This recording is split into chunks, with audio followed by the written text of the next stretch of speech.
So welcome everybody to the second level or the second step in being able to read books without a chessboard and set. I think this is an interesting skill to achieve because it opens up all these extra possibilities for studying. And I think a lot of people have found it annoying that they couldn't do it or that they didn't think they could do it, or setting up boards or finding the time and place to study chess books.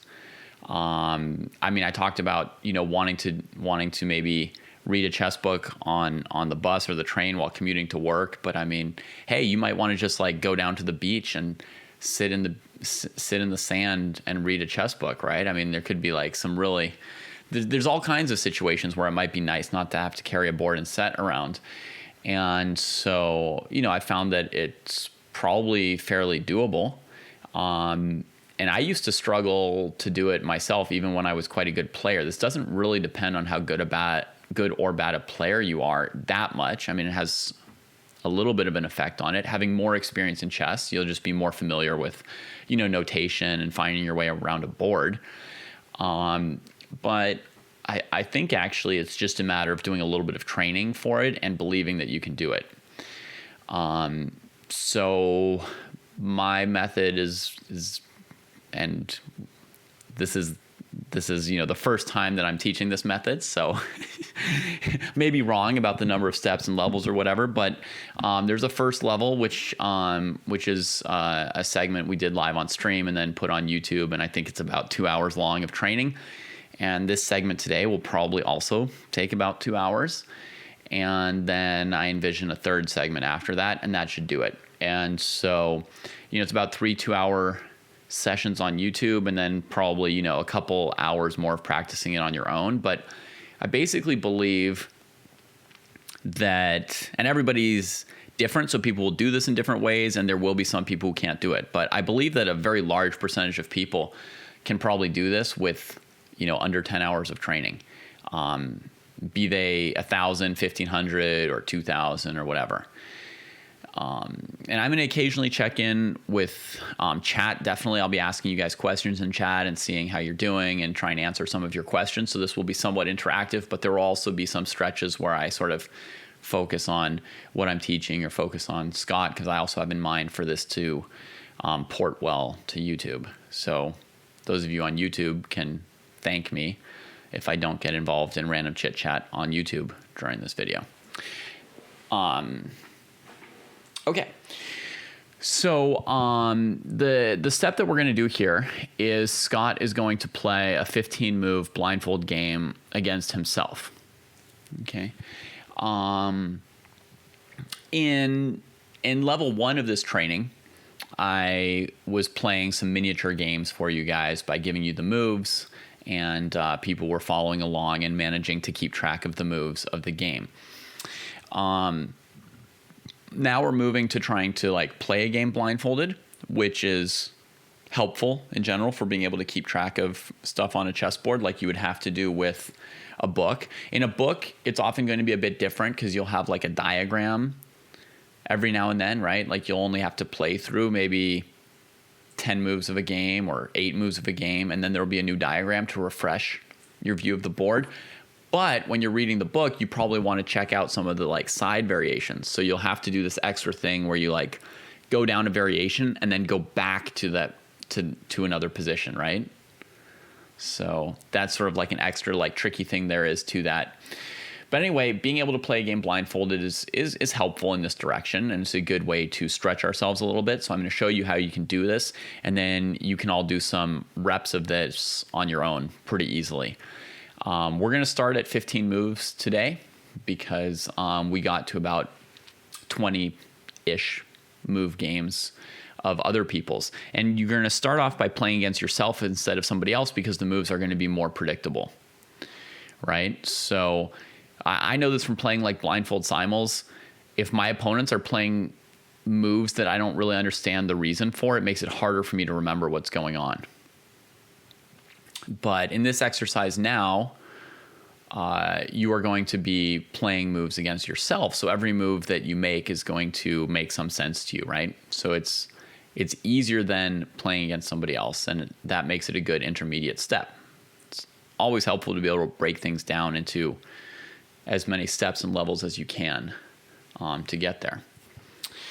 All right, and you guys can try and follow along with the game as Scott plays it against himself. Obviously, for you guys, this is going to be not your game, so it won't be as easy for you. You may not understand the reasoning behind all of Scott's moves, but we may occasionally ask him because that might help you guys to keep track of what's going on.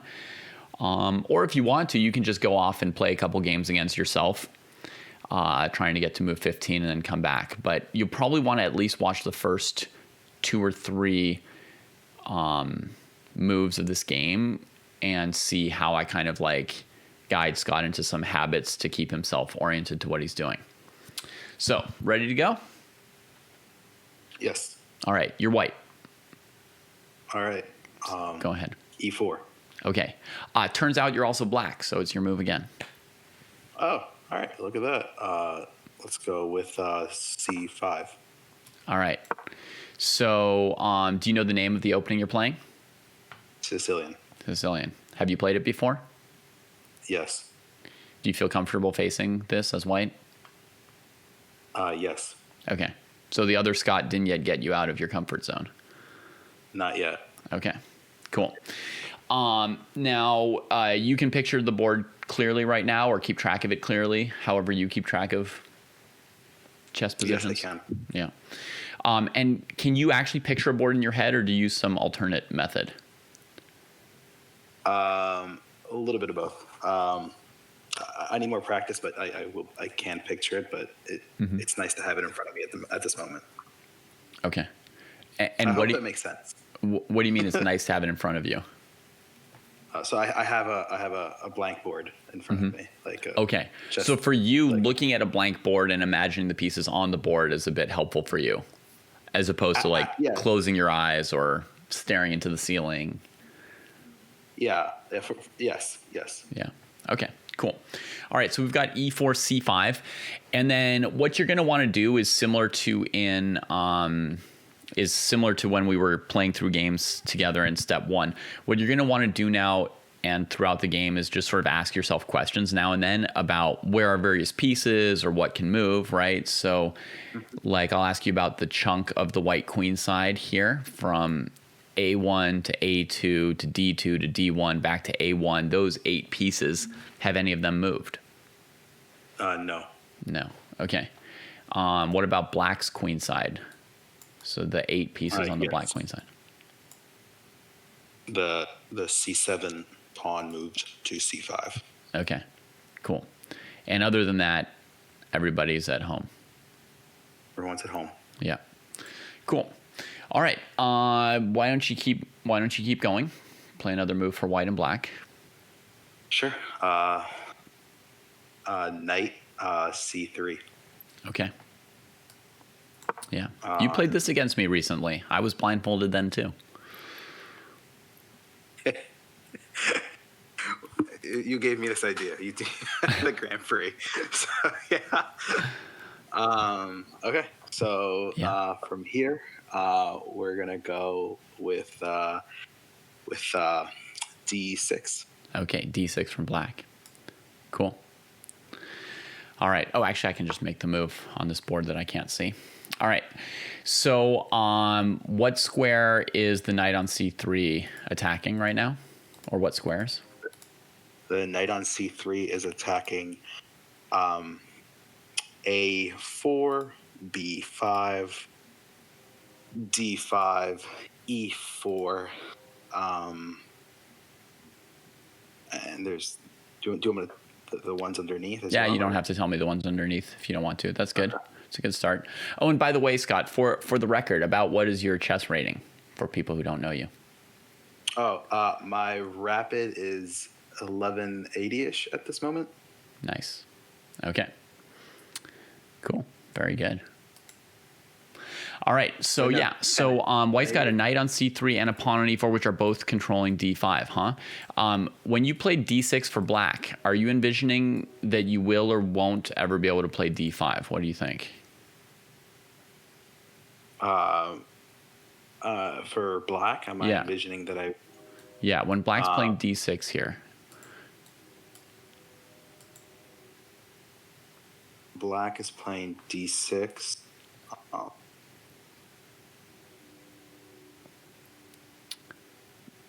Do you think you'll ever be able to move the pawn to d5 as well?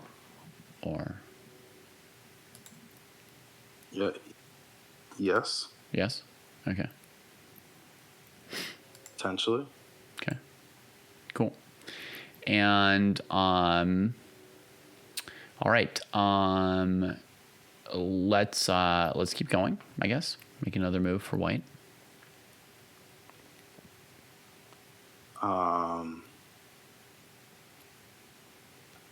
White f4. Cool.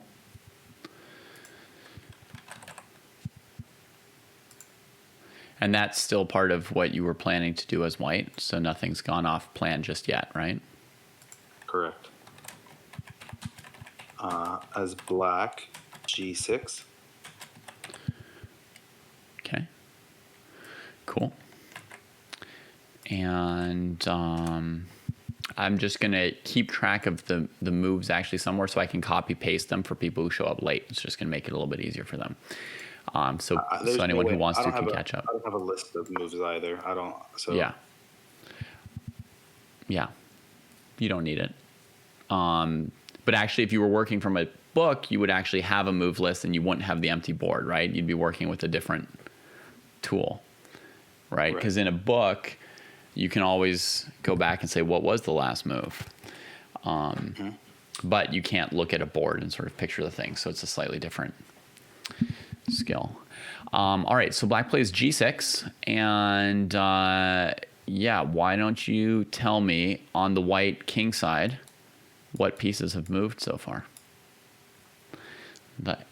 Sure. On the white king side, there's only two pieces that have moved, and that's both of the pawns. So E and F. Yep. Pawns, and they've moved to the fourth rank. Cool. And when black played g6, what was your plan? Do you have an idea for your next move or two for black here? Yeah. So we're gonna do fianchetto. Mm-hmm. And then we're moving. Our plan is to move depending on. I guess I'm playing against myself. It's a little.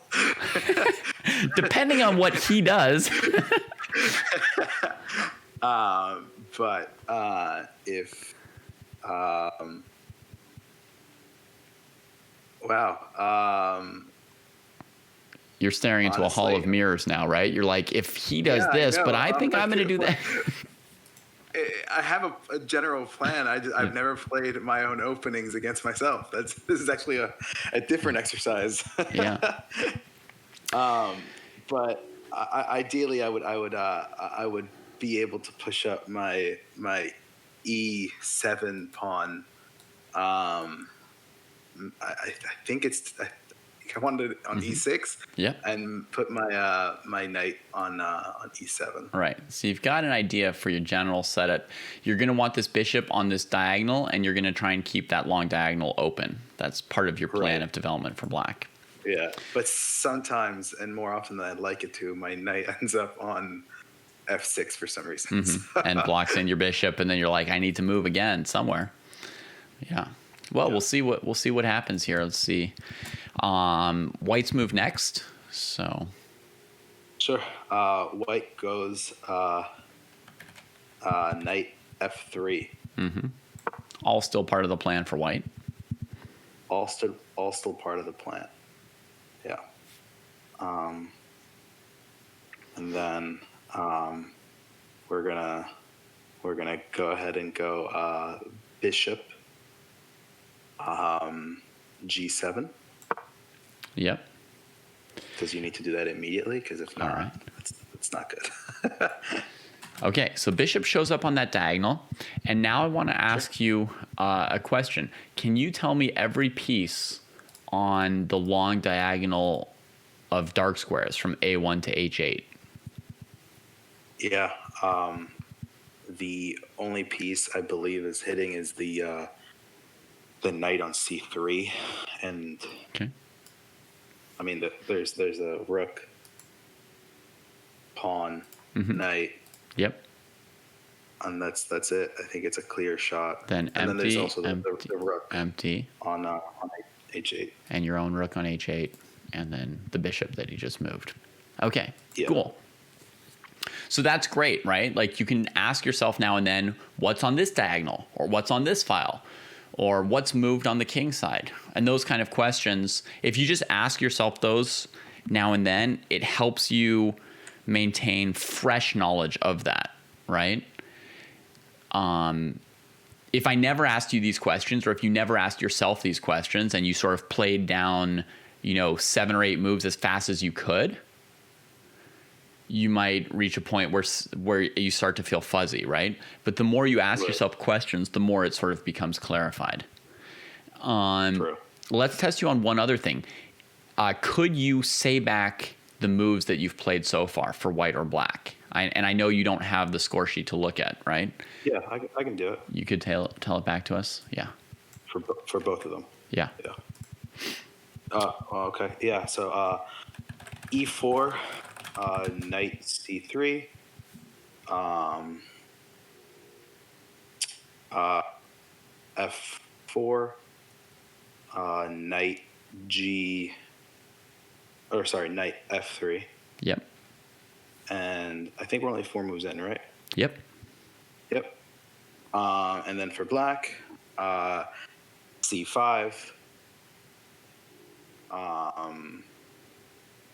D6, G6, bishop G7. Absolutely right. Cool. And it's interesting you do it by white and by black. I thought you were asking me for I thought that's how you asked me. I'm sorry. Oh no, you could do it either way. It doesn't matter. You've got a full move list, right? I mean, you could have said E4, C5, knight C3, kind of alternating, like a score sheet, or what you did. It was like another way of just storing the information. So, sorry, it's just like I'm envisioning what my ideal setup is in my head, and kind of what step I am, if that makes sense. Yeah. Great. All right. So everything's good so far. How about telling me where everything is on the D file right now, just as another test? So start on D1, work your way to D8. Sure. D1, queen, D4, pawn, D6, pawn, and D8, queen. Okay. So there's one little mistake there. Wait, did I say D4, pawn? Yeah. Oops, D2, pawn. D2. My bad. Okay. You got it. You're right. My fault. Sorry. No, that's fine. And so, we have to check in now and then. All right, great. So let's keep going for white. So black just played bishop G7 on move 4, and now it's white's move. For white, we are going to go bishop F4. Okay. Now I know that you mean bishop C4. So yes, sorry, F bishop C. Yes, it's bishop fine. C4. Thank you. Yeah, that's fine. I mean, you only learned the notation pretty recently, basically. Right. So, yeah. All right, bishop C4. All right, black's Bishop turn. C4. Yep. Black is going to go C6. What's that? E6. E6. Okay. Cool. And why did black put a pawn on E6?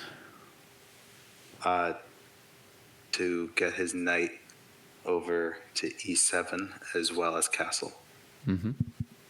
Cool. And let's see. How many pieces are attacking E6 and how many are defending it?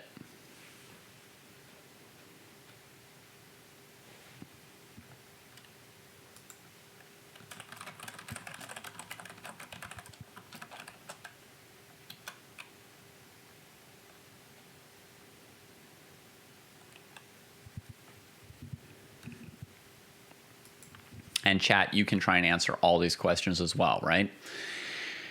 What pieces are attacking this pawn on E6? What pieces are defending it? It's 1-on-1. You can tell me which pieces. The bishop that is on C4. Yep. And the pawn that is on F7. Okay. I think that is it. Okay. So you can go through the pieces for black. Is the rook on A8 defending the pawn? The rook, no. Knight on B8? No. Bishop C8? Yes. Oh, yeah, it is. Okay. Cool. And then another question that I would ask myself with this, and I don't want this to it's slow going, you guys, but that is representative. It is slow going at first because we have to ask ourselves more questions. And going slow and asking questions is going to be faster than going fast and then getting completely confused and having to reconstruct lots of things, right? So another thing I would often ask about here would be D5, right? Like white's put several pieces to control D5. So I'm always curious if black can play D5 or not. And Scott knows that comes up quite a bit in this opening, right? So let's do a similar count for D5, even though there's nothing there. How many white pieces are controlling that square and how many black pieces would control it if black played D5 at some point? I know the pawn's still on D6, but let's say black's thinking of playing D5. How many white pieces would attack it and how many black pieces would defend it? How many black pieces you said? How many black pieces would be defending the pawn if it goes to D5? And how many white pieces would be attacking it? At this moment, I believe the only piece defending it is the queen. Okay.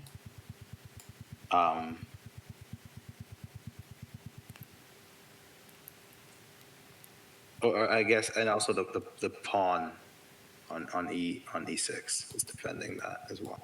Mm-hmm. Or attacking. Cool. Whatever it is. And what are the white pieces controlling that square? Sure. I believe there's 3 of them, but maybe 4. Let's count. Oh, it's the so we have the bishop on the C4 bishop. We have the C3 knight. Yep. We have the queen, and we have the pawn on E4. Okay. All right. So you've listed 4 pieces. Only 3 of them can actually control D5 right now. It seems like the D2 pawn is disappearing for you sometimes for white. That's right. Thank you. Yeah, the D2 pawn is disappearing. Yeah. Yep, the D2 pawn is no longer there. No, we threw it away. Yeah. No, so the queen is not actually defending it. Yeah. So again, if we ask ourselves about white's box on the queen side, there's still only one piece that's moved from the queen side, and it's the knight, right? And the rest of that rectangle is all still in place. Okay, so you played bishop c4, and then Scott played e6. And what will you do next for white?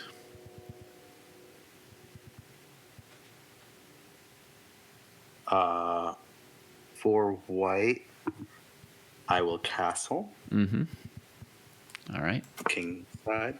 King side, That yeah. needs to be said. Great. And now you've moved almost everything on the king side for white. Correct. Yeah. Which kingside pieces haven't moved? The pawns on G and H. Yep. Exactly. And technically the rook. It's a king Technically, castling is not a rook move. Yeah. All right. And all right, black's turn. Black will also cast. Oh wait, no. Wait. Where are we? E6. Mm-hmm. We're gonna move the knight into E7. Cool. All right, knight E7. Could you go back to the start of the game and replay all the moves you've played so far if you wanted to? I'm not necessarily asking you to do it, but Yes. yeah, you still feel like you've got the order of it. Correct. Cool. Both sides have moved a lot of kingside pieces, not many queenside pieces just yet. Correct. Yeah. Cool. All right. Castles, knight E7. All right. White's turn. Queen E1. All right. And now a tricky question to go all around the board. Which white? Well, nah, it's not the best question, so I won't do it. All right, let's. But we do have to keep asking questions, and sometimes they may seem like silly questions, but we just have to keep asking questions to keep figuring out where stuff is. So Queen E1, maybe tell me everything that's on the E file since you just put your queen there. What's her view? There is a pawn on E4. Mm-hmm. There is a pawn on E6. Yeah. There is a knight on E7. Yep. And there is a king on E8. Great. Are you struggling yet, Scott?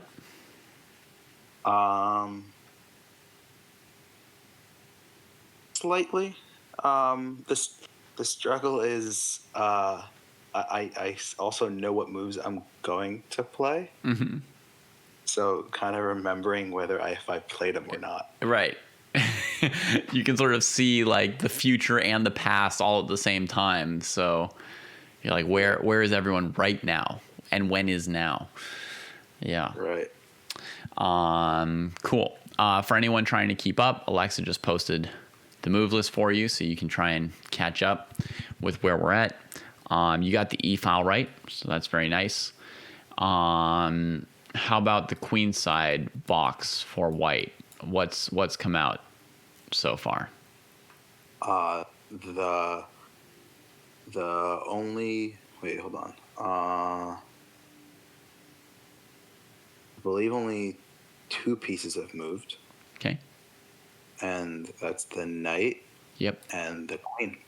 Perfect. All right, black's queen side. Black's queen side.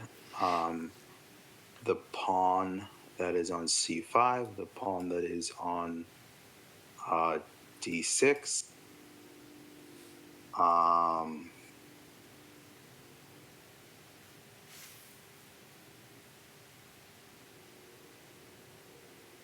believe that's it. Perfect. All right, we're good. Let's make another move for black. So knight E7, queen E1.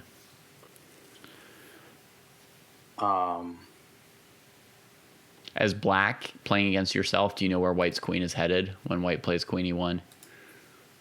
Yes. Okay.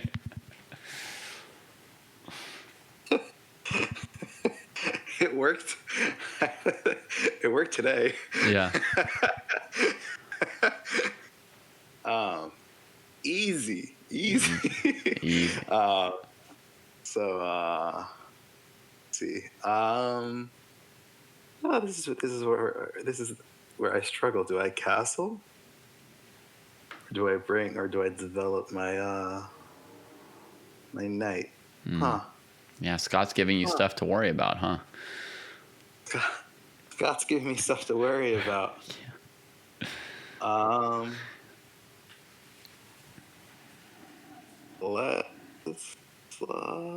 Let's just develop the knight. Okay. We're gonna go to knight C. Yep. No, I'm debating it in my head. I'm trying to remember if it can't get trapped. No, it can't get trapped. Knight C6. Mm-hmm. Yeah. Great. All right, knight C6. Great. And so far, chess-wise, so not talking about the blindfold part, but chess-wise, you're in a position that you're somewhat comfortable with, right? Like you still have some idea of potential ideas, right? You're not just like looking at something completely new with no idea what you want to do. Correct. Yeah. Cool. Somebody in chat wants to know where the white queen's going, and I guess they'll find out. All right, it's White Scott's turn.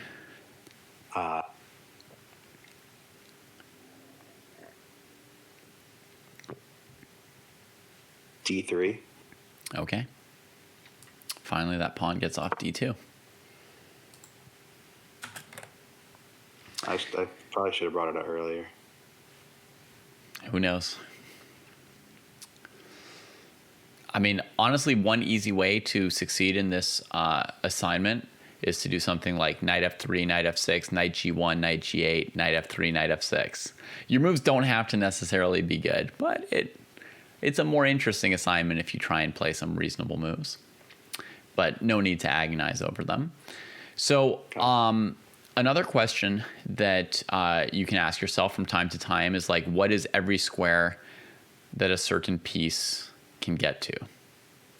Right? I can't understand your internet. My internet, yeah. Just took another little spike, huh? All right. Is it any better now? I think you're back. You're back with me. Okay. I don't know about chat. Let me turn on the volume really quick. Okay. It's fine. If you can hear me, most likely it's better. Just another little lag storm. All right.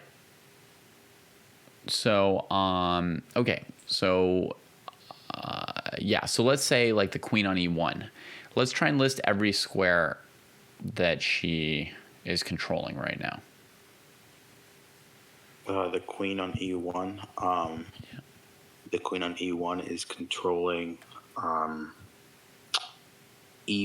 So no, I guess you don't count E1 itself.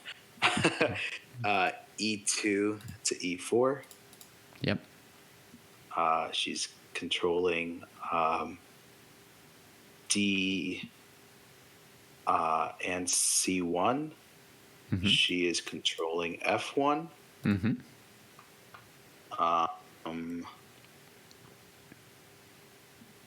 She is controlling F2.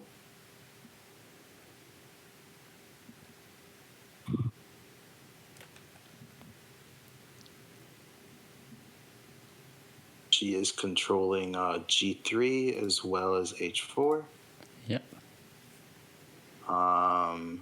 She is now controlling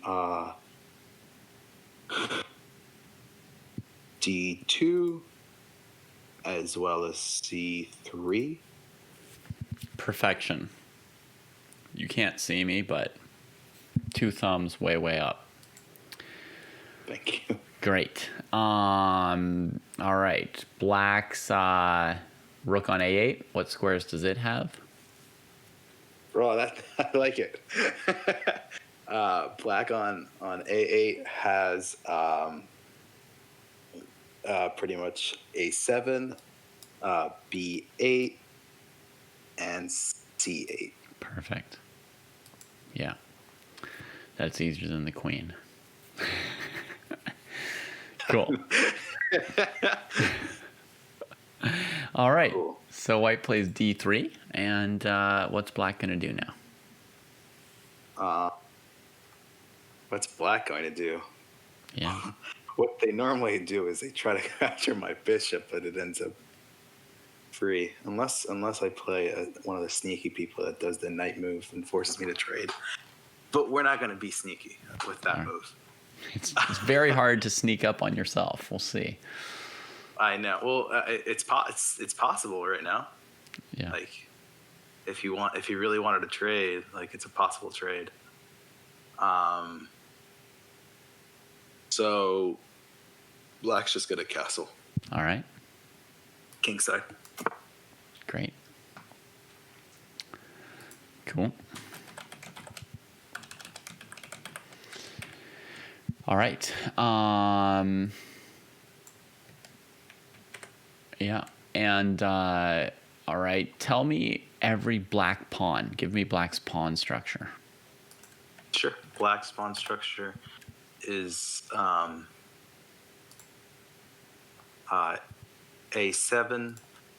B7, D5, D6,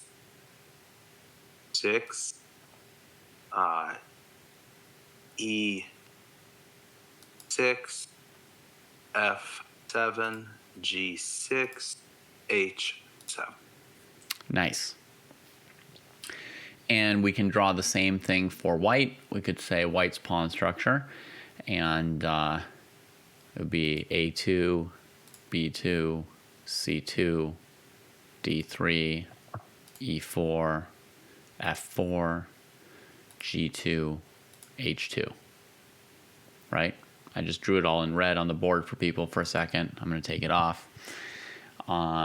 That's the skeleton of this position at the moment, is that pawn structure. All right, black castled. I think that's what you wanted. So what next, white?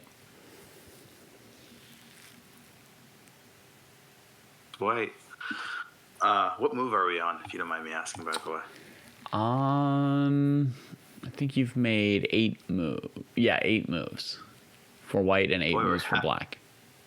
Halfway there. Yeah. Yep. All right. Let's you reach the top of the hill. Quick.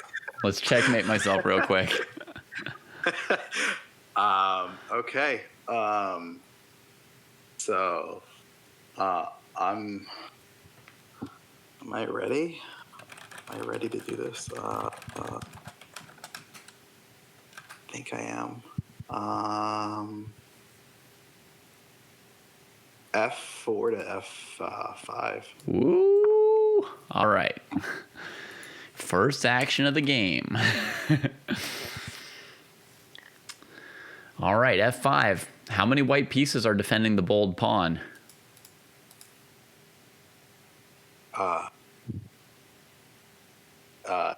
How many white pieces are defending that pawn? Mm-hmm. The E4. Okay, E4. That's his boy. All right, and how many black pieces were trying to keep white from coming to F5? I guess I should. White. Wait. Oh no, E6 was right. Mm-hmm. E6, G6. Yep. And I forgot the knight is also there. Yep. And one more piece. One more piece that's aimed at that square. At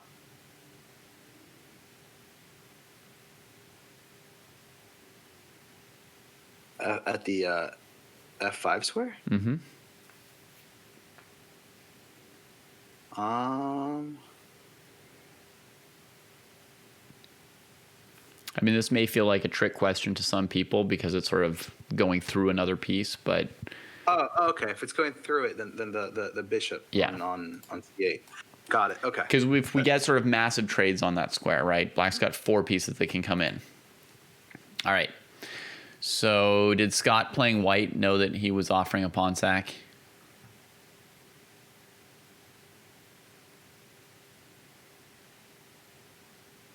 Scott's not answering, but the answer is yes. Yes. You didn't hear me? Yes. My internet might be cutting out here and there, but yeah. He definitely knows this is a pawn sack, but let's see if black takes it or does something else. Uh, Jaspers, have you been with us since the beginning today? Did you catch the first moves, or are you popping in midway through? Most likely this is within your capabilities. Most likely you can do it. I've seen you in here many times. Looking at chess, talking about chess.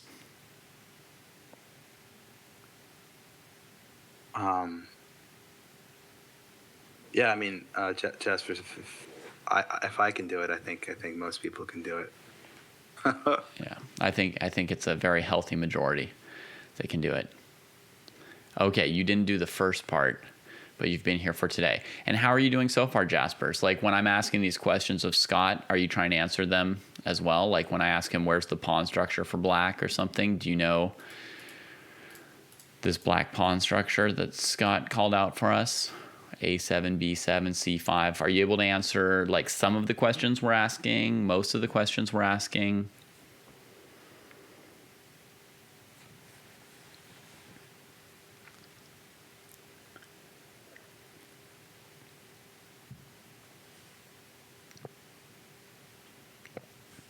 It is hard to jump in on step 2 for sure when there's been like a couple hours of previous work done.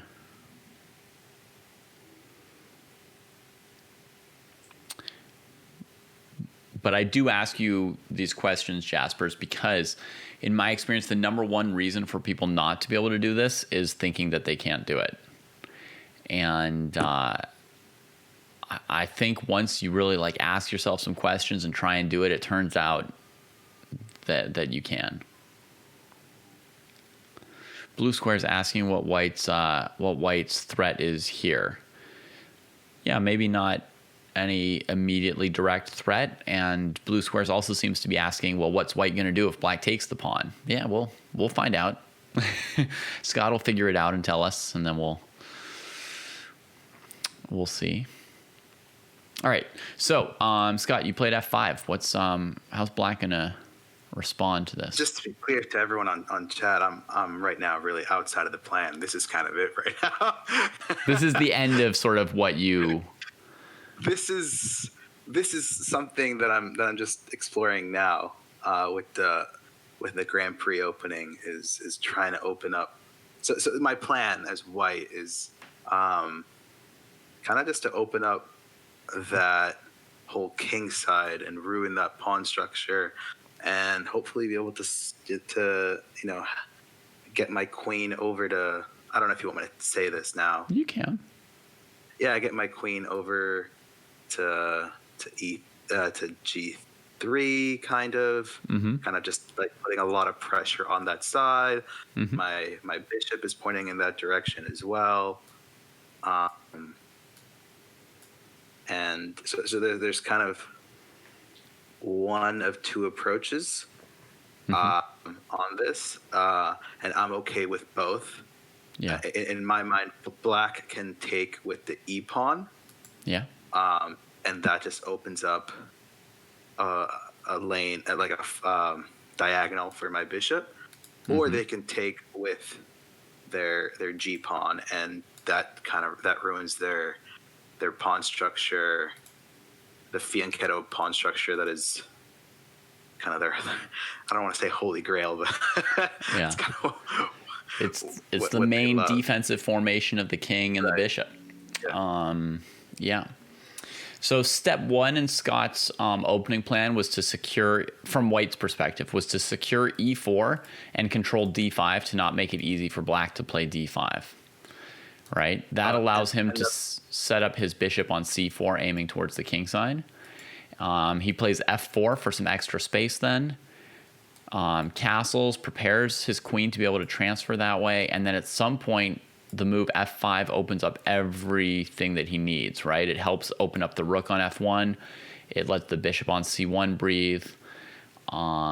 And by putting pressure on f6, on e6 or g6, it may help the bishop on c4 or the queen when she comes to g3 or somewhere. So everything white's doing kind of fits together in a good way. And as to Jasper saying that visualization doesn't really work, you can't form the board and fill it in with pieces in your head. Yeah. Alexa also doesn't do that apparently, and I don't do that either. I just keep track of it as like lists of pieces. I just know that white has, A2, B2, C2, D3, E4, F4, G2, H2 pawn structure. That's sort of like for me, that's one chunk. That's just a pawn structure, right? Like from a certain perspective, you could be like, this is a King's Indian pawn structure, or this is a French pawn structure. And then you don't have to remember as many pieces of information, right? I think when I'm looking at this structure that Scott has, I don't think of it as A2, B2, C2, blah, blah, blah in my head. I probably just think of it as like the normal Grand Prix attack pawn structure. Is that fair? Like, does that work for you too, Scott? Like, can you think like, you've got the normal Grand Prix pawn structure, and then the question is like, have I played F5 yet? And then if something were different, like let's say the opponent almost trapped your bishop and you moved your A pawn to A3 or A4, so the bishop would have somewhere to hide. That probably happens now and then, right? You could say I've got the normal Grand Prix pawn structure, but I've moved the A pawn. Yeah. Right? And you can remember it basically as 2 pieces of information instead of 8 for the 8 pawns, right? And then for the black side, pretty much, I think this is standard Sicilian. For the black side, you've got standard Sicilian. Some people might think of it as like a dragon-y kind of Sicilian. For Sicilians where black plays G6. Not even an accepted like a Sicilian. Like there's no, it hasn't taken. Yeah. On D4. Right. Like it's like you're playing the Sicilian by yourself so far. Right. Exactly. Yeah. Okay. So. All right. Black's turn. Yeah, black's turn.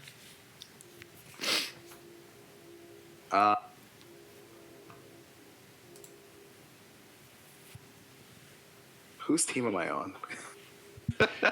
Honestly, we don't care who wins or loses. Like this might be a critical decision for black if it were in a game. But right now, all we care about is where the pieces are. We don't care who wins or loses or gets a good position. All right, let's give white the advantage. All right.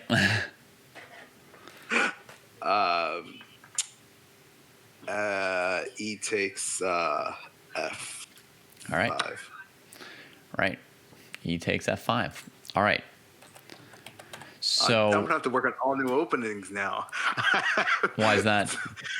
Because now I have everyone in chat looking at my my plan. Oh yeah. But the thing is, when you work on this kind of stuff, you always learn more than the people who are like watching stuff from you. You know what I mean? Because you're the most engaged. You're the one working hardest on this and figuring out why the moves do or don't work. Right? Right. So if I study the King's Gambit on stream, like I don't have to worry like, oh, now somebody's going to be like better prepared for me, because I know like I was just doing work. Like I'm actually going to be relatively better. So let's go and pick a diagonal A2 through G8. Let's A2? see. Yeah, A2. G8. So right in front of the rook, right? A2 to G8. Let's try and name everybody who's on that diagonal. Sure. We have pawn on A2, no one on B3, the bishop on C4, white. We have an empty D5. Mm-hmm. Alex really wanted me to play D5, but whatever. Yeah. Not happening now. Not happening yet. We have a now empty E6. Yep. We have a pawn on F7, and we have a king on G8. Perfect. Got it, guys? That's everything on that diagonal. So when black played E takes F5, this bishop on C4 got a little bit more interesting, right? Now it's looking at an F7 pawn and a king. So that's nice for that bishop, right? But black still has a lot of pawns on the king side, right? You want to tell us where all black's king side pawns are? Sure. Black kingside pawns are a7, b7, c5. Oh, wow. He's giving us everything. Okay. Oh, I'm sorry. Did you say kingside? Yeah, but it's fine. You've already done the sorry. whole thing, so you can just tell us all of them. I'm sorry. I think I'm on d6. Yep. Then we have double pawn, we have f7 and f5, g6 and h7. Yeah. So just keep asking yourself these questions, folks, and you'll know where things are. And being a more experienced chess player allows you to turn more of these things into chunks, so that's helpful. If we were playing a game with an opening that Scott had never seen before, he might not be able to think of the white pawn structure. I guess the f5 pawn's gone now, but I'm highlighting what the pawn structure was before black took it, right? We talked about how that's sort of like the Grand Prix pawn structure. I guess now we could call it Grand Prix pawn structure, and black just took your f pawn. We can remember that structure and those 8 pawns placement or capture status in 1 to 2 sentences, right? 1 to 2 ideas.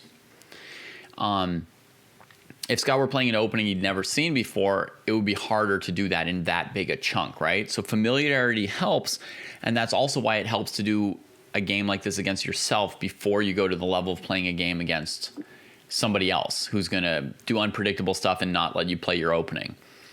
Because how many times did somebody sit down and say, I'm going to play the Grand Prix, and then their opponent played like the Scandinavian? And it's like, well, I guess I'm not going to play the Grand Prix, right?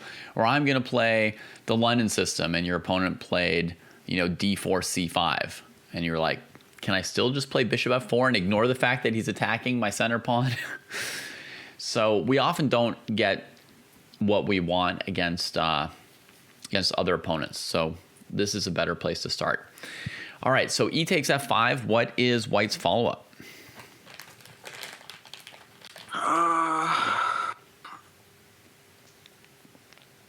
No one ever lets me get here.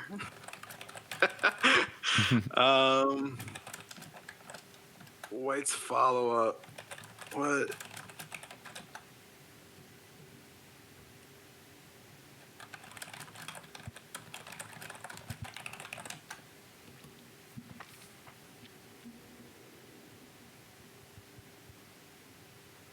Sorry, I'm just thinking. That's fine. What?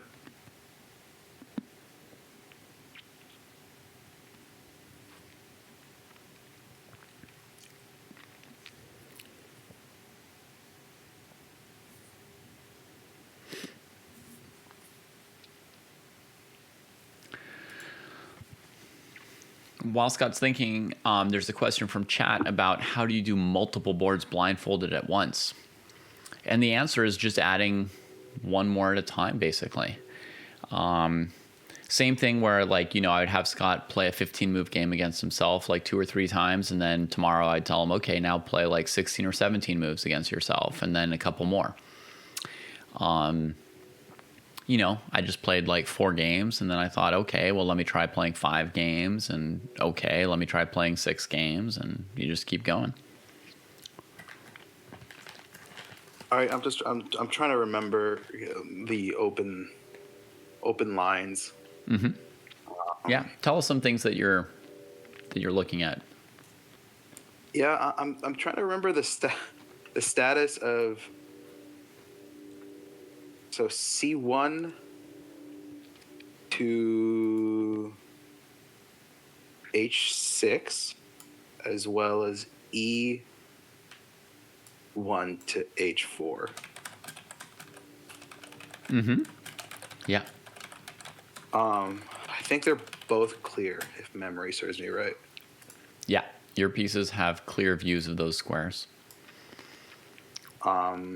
So that being the case, I'm gonna bring my queen in. Okay. Are you going to h4 or g3? I'm sorry. I'm sorry. I'm going to h4. All right. Queen h4. Queen h4. Nice. Next move for black.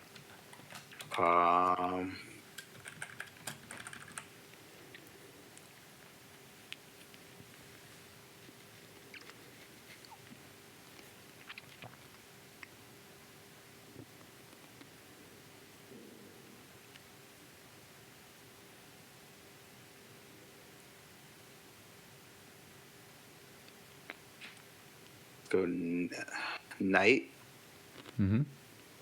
e5. Okay. That's 10 moves. You're 2/3 of the way there. Wait, is knight e5? Hold on, I'm sorry. Yeah. No, that's right. That the pawn is. Okay, yeah, no, that's good. Knight e5 is good. Are you checking how many times it's attacked and defended there?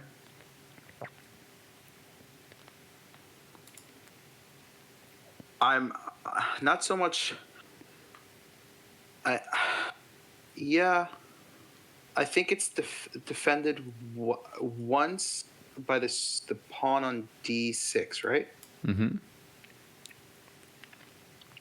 Yeah, and then it's attacked also once by the knight on f3. Yep. There's one other defender also. There's another defender? Mm-hmm. Oh, the bishop. Your bishop, yep. The fianchettoed bishop. Yeah. All right, so 95 from black.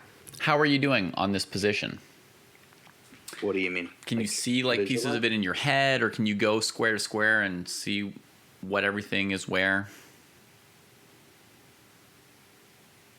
Yeah. I see. Yeah. No. I can go square to square. I kind of I remember where I kind of just put them. Yeah. In my experience, even if I feel fuzzy, if I just start at A1 and just go square by square, I can tell you what's on every square once I ask myself, right? Like I can go A1. Yeah, it must be the rook. I haven't moved that, right? B1. Yep, I remember that knight came out. So now I also know that it's on C3, right? Once I ask myself about B1. Mm-hmm. C1. No, we haven't brought it out yet. We were thinking about, how it has this fully open diagonal, right? D1, that's empty. We just put her on H4. E1, empty. F1, must be the rook. We castled. We haven't moved a rook yet this game other than castling, sort of. G1, king. And I can just go one square at a time, just go through the whole board. And that'll reconstitute the position almost any time, even if I'm feeling really like fuzzy. Even if I forget to check in about things for 2 or 3 moves, right? Like maybe I make a couple moves without asking all these questions that we're asking every move. And, but then if I, just go very thoroughly and slowly through all the squares, I can find everything again. That's something that works for me. Mm. Okay.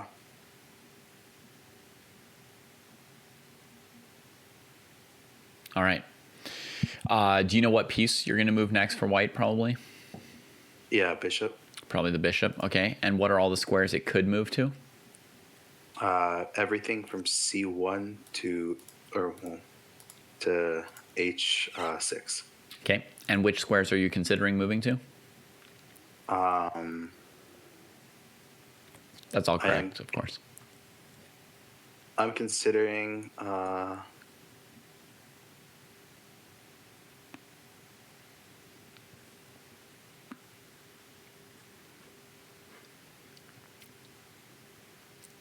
actually, that's a lie. I want to move my knight. Okay. I'm gonna take the knight. You're gonna take the knight with your knight? Yeah. Okay. Cool. Let's see how black recaptures. with the fianchetto bishop. With the fianchetto bishop. All right. Yeah. Bishop takes e5. All right, and now white responds with c. The bishop on c1 to c6 or h6. Okay. Nice. And what's it looking at from h6? What's the view like there? What's on g7 or f8? Sure. The view g7 is empty, which is a 99% chance that the fianchetto bishop is not going to come back, or the former fianchetto bishop is not going to come back to that square. It might go back to the other square, the h8 square, but whatever. Okay. And it's looking at the rook on f8. Okay. Yeah. All right. Black's move. Rook f to e8.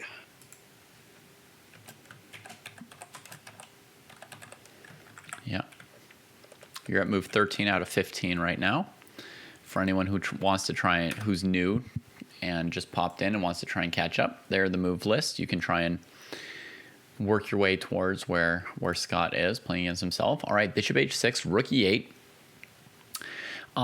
Tell me everything on the f file. Everything on the f file. Yeah, F so let's start at f1. Has a rook on f1. Mm-hmm. It has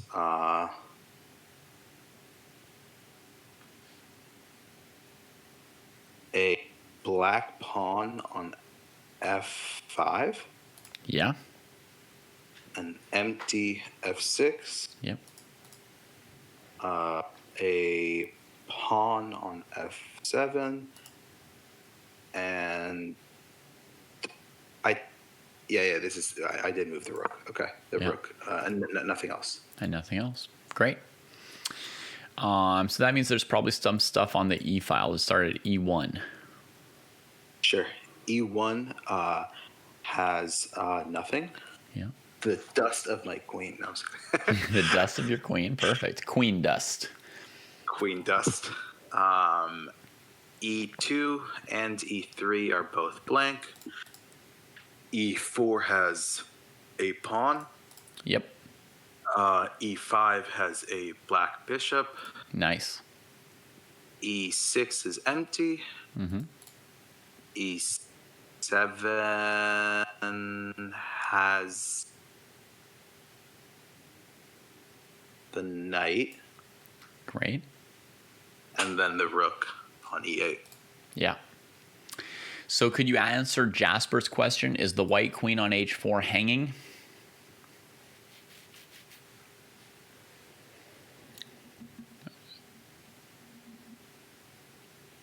I think Jasper's probably forgot there was a knight on E7 or wasn't sure about that. About what might be on that diagonal. Okay. I see. No, yeah. I mean, it's not defended, but it's not attacked by anything.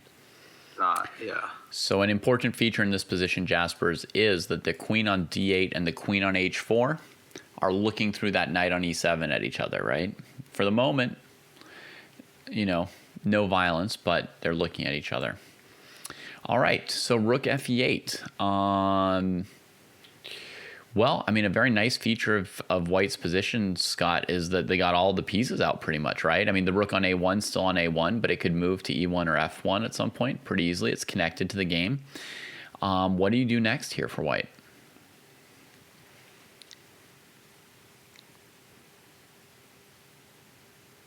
I hear you. I'm sorry. It's okay. I need to go over the F file again. Sure, go for it.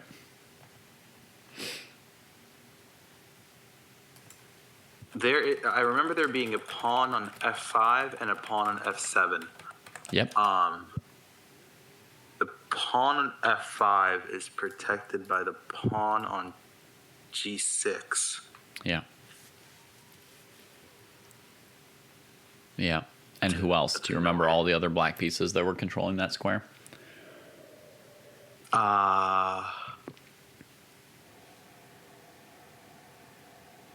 There's the bishop on c8 that hasn't moved. Mm-hmm. And the knight. Yeah, perfect. So And the f5 is knight. still very nicely defended.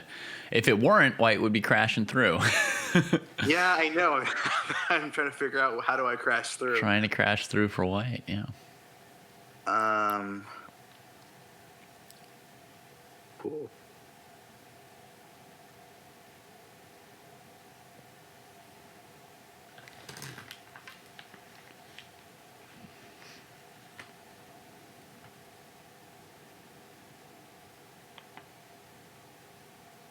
I'm sorry, I don't know what to do next right now. That's fine.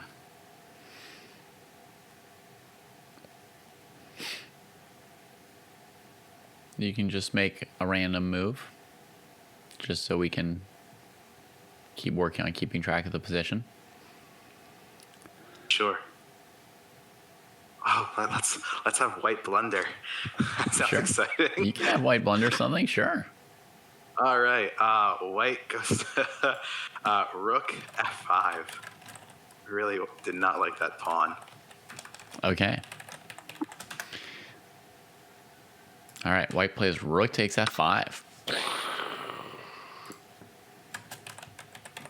All right, how does black respond to this wild move? It takes it with the bishop. All right, he wasn't developed, right? Get him out. Oh no, hold on. No? I'm sorry. No, not wait. No, he's going in with the knight. He's going in with the knight. He's trying to be sneaky. Yeah, he's gonna grab that piece majority and keep it. Okay. So now there's some wild tactics here.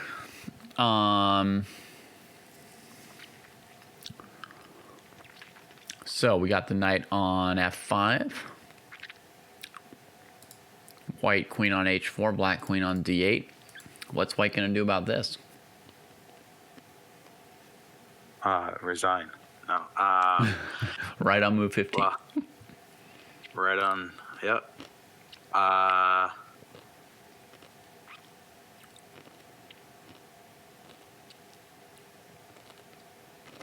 We're just playing bad moves. Yeah. Let's take it to h3. Queen to h3. Queen to h3. Great. Queen retreat from the double attack. Yep. And the bishop or the knight takes the bishop. Great. h6. Scott, you finished the exercise, so we're gonna stop there. But I'm feeling like you really clearly know where everything is. I do. Yeah. You really know where everything is. So here's Scott's game. White was in the zone until some time pressure got to white, and they just had to make some random sack to keep making moves. I'm just gonna teach you one quick thing about this game, Scott, since we're here and this opening is of interest to you. On the move where you played bishop h6, bishop to g5 is a very, very strong alternative there as well. Because your queen and bishop line up with the knight on e7 and the queen on d8. So the knight can't move, right? Does that make sense? Yeah. Oh man, that's a very strong move. Yeah. So your opponent's forced to play rook e8 to try and defend the knight. More or less, something like that. And in that position, there's two different ideas that might work in different games, right? One idea is to just follow up with attacking e7 with the move knight d5.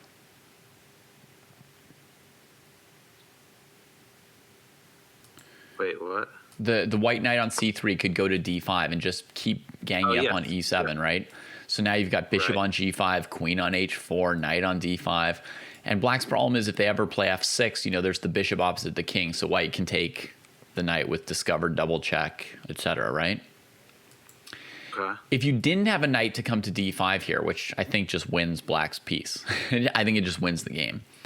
If you didn't have knight d5, the other thing that you could do in that kind of position is you can play bishop takes f7 check. And this is an advantage to playing bishop g5 instead of bishop h6. You're not blocking your queen from h7. So by threatening e7, you got that rook to move to e8. You can play bishop f7 check, king takes f7, queen takes h7 check, and start a wild attack. Okay. Right? So that's like another kind of approach to the position. Okay. Okay. And then one other thing I'll tell you is with your bishop h6 move instead of bishop g5, bishop g5 is winning.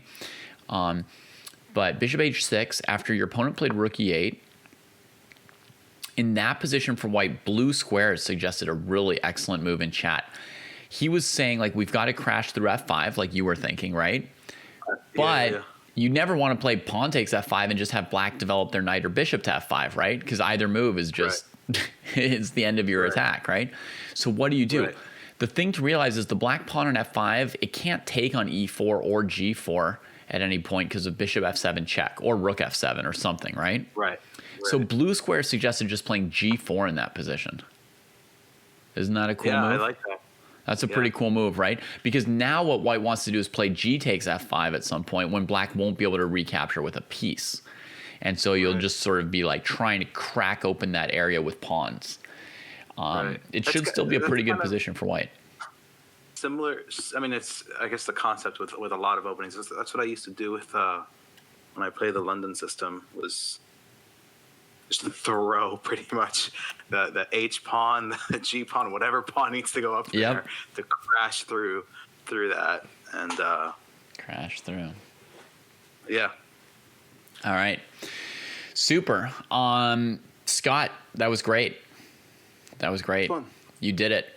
Now, anybody out there under 1200, you can say, hey, it's possible. Maybe not for every single person, but for a lot of people, right? So Scott's been playing pretty seriously since November. Mm-hmm. And, he's doing very well for having been playing for like 5 or 6 months. But I'd been playing for like 4 or 5 years, Scott, in tournaments. Basically weekly I was playing in tournaments. And I was still shaky about like reading books without a board. It was just a confidence thing. Like I'd never trained for it. I just didn't like feel like I could really do it. I felt fuzzy. And I never tried being like, well, if you just ask yourself where the pieces are, David, can you figure it out?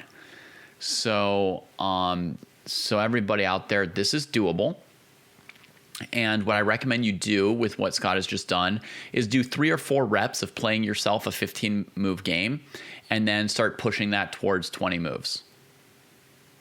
So, play maybe 3 games to move 15, and then at some point, and you'll feel it when you're ready to push a little bit further. I can see Scott could have kept going. I mean, his queen would have recaptured on h6. He knew where everything was, honestly. So, and he was going to resign for white pretty soon since they were down a rook. Pretty soon.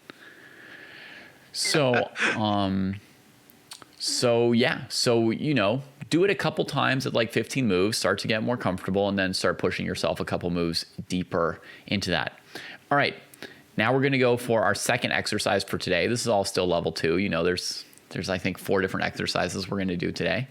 And it looks like you guys are going to be here till 2 a.m. So ready thyselves. All right. Do Alexa and Dor want to play against each other next? Or if either of you is not there, we can find a different pair to play each other. Oh, and I will hang up on you, Scott, with many thanks for your help. Well, I was just going to say one quick thing while you're getting the other guys in chat or to come in. I was actually playing a daily game. I don't know if you saw this the other day or the other last week, and where there were fewer pieces on the board, I was looking at the board, and literally for hours I would just calculate in my head. Like, I didn't actually even need to look at a chessboard. I was calculating variations in my head and everything. I don't know if I'm ever doing a daily game again, because because it A, kept me up, and B, Yeah. and B, I literally was dreaming of chess. I woke up knowing the variation that I was going to do. Yep. Welcome. And, Your rating may not be 1200 yet, but you're a real chess player if you wake up and you remember the variations you calculated while you slept. That is absolutely card-carrying chess player. Yeah. And I used to also play all my daily games blindfolded. I would just like check in, see what move my opponent had played, and then, just leave after once. I may just see what their move is and then go and do all my work on the games blindfolded throughout my day. Yep. All right. Yep. So well, thanks for having me. Yeah. All right. Yeah. Thank you very much. All right. Bye. Take care. Welcome. Bye-bye. All right. So Alexa and Dor, you can now play a game against each other. You're going to just try to play to move 15 against each other blindfolded. And say your moves in the chat room, and I will ask some questions for people in the chat to keep checking with themselves what's going on. And you guys don't actually have to like go into live chess or set up a board. You just type your moves into chat, right? You just chat each other your moves, and we'll follow along with you. All right. It's 1 a.m. for Alexa and sort of a normal time of day for Dor, maybe. So we'll give Alexa white.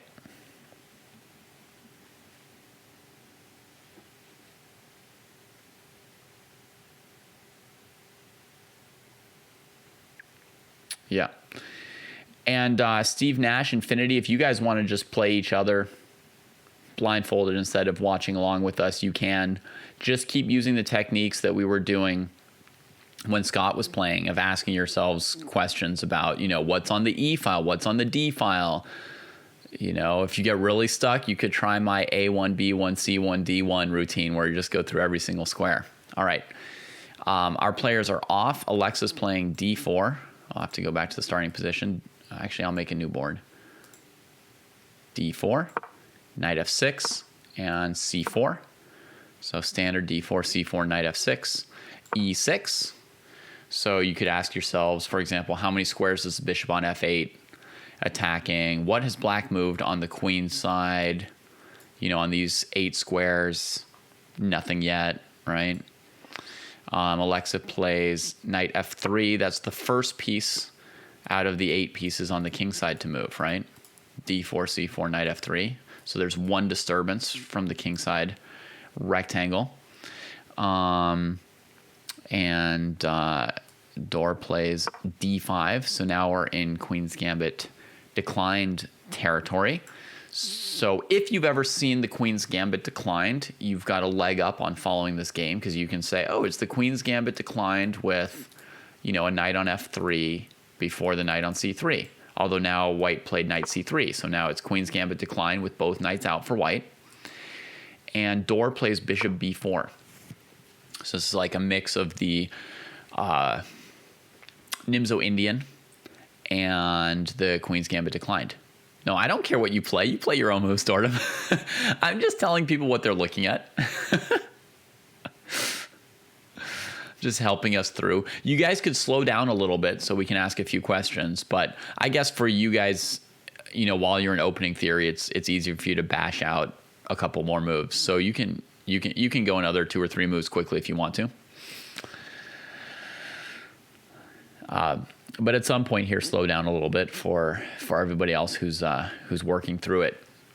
So black's got knight F6, E6, D5, like the Queen's Gambit declined, and black also has knight F6, E6, bishop B4, like the Nimzo. So they've got the Nimzo and the Queen's Gambit declined at once. And white plays E3, and then I would ask, is the bishop on C1 inside the pawn structure or outside? Did white bring it out before playing E3 or not?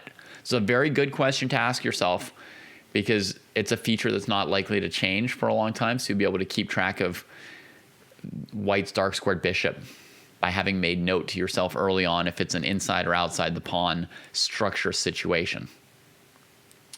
So, all right.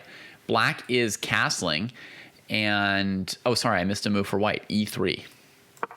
I mean, I said it, I just didn't play it on my empty board here. So e3, black castles.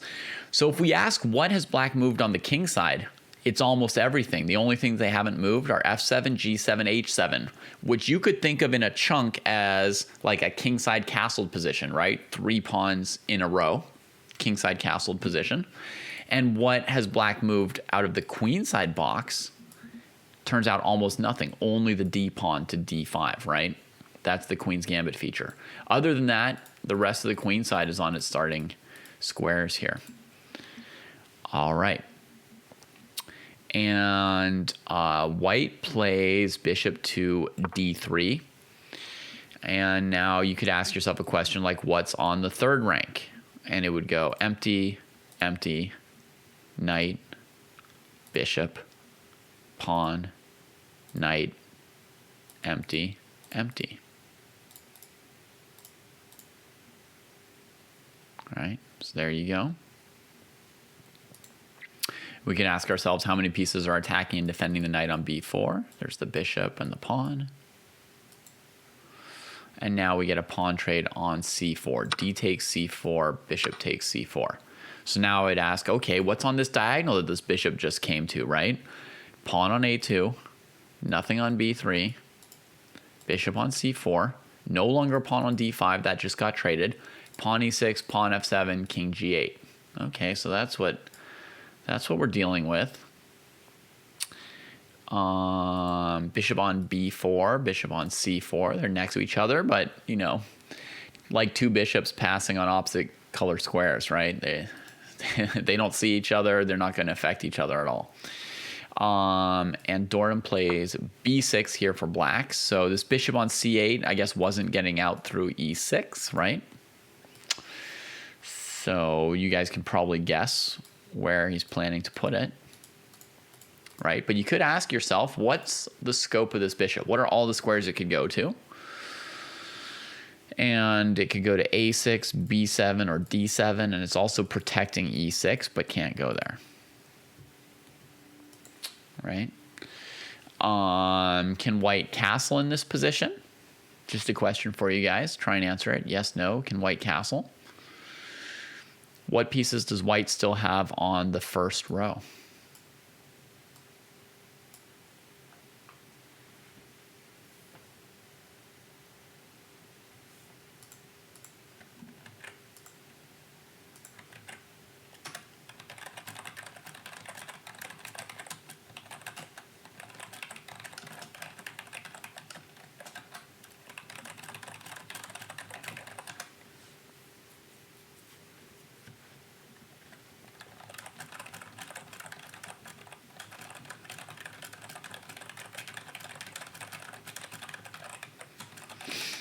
So one nice thing to do when you get to the end of your 15 moves of playing is to turn on the board and see if the position matches what you were thinking, right? So if we go back for a second to the game that Scott was playing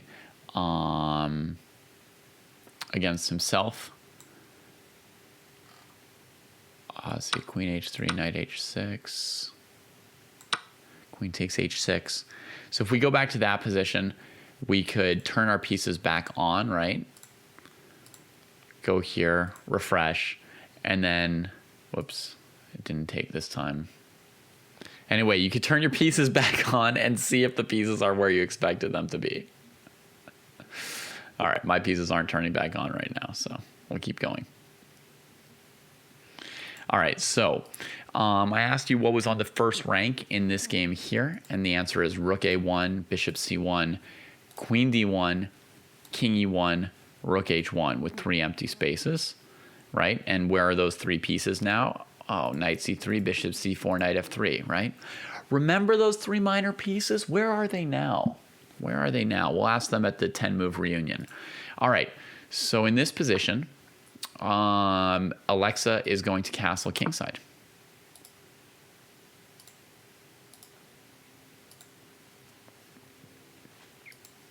So now Alexa's kingside is very much like Dordam's kingside, right? They each have king, rook from a kingside castle, right? And then what I called like the normal castled pawn structure or whatever, right? F2, G2, H2, or F7, G7, H7. Rook, king. In addition to that, they each have a pawn on E3 and E6. So the king side half of the board is basically completely symmetrical, right? Their knights are on F3 and F6. So we've got like a right side up duck and an upside down duck, right? For each player. The only difference is over on the other side of the board. Dordom plays bishop to B7. So what's that bishop looking at? Now it's on a long diagonal. What's everything on that diagonal? A8? What do you guys think? Anybody know what's on A8? If you feel fuzzy, if you feel like giving up, just ask yourself a question, and if you get the answer right, oh, maybe you're doing better than you thought. There's a rook, right? What's on B7?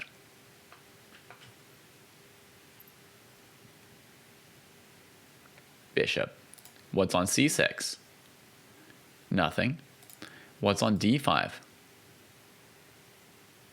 Nothing. What's on E4? Nothing. What's on F3? White's knight, G2, white's pawn, H1, nothing. All right. Alexa plays rook E1. That's the only square the rook could get to. So now we got to remember that white's rook moved and black's didn't yet.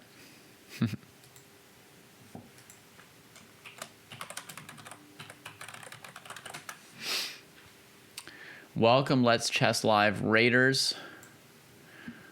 We are practicing our blindfold skills in order to be able to read chess books without a board and set. It is a skill which most people don't think they can achieve, but most people can achieve.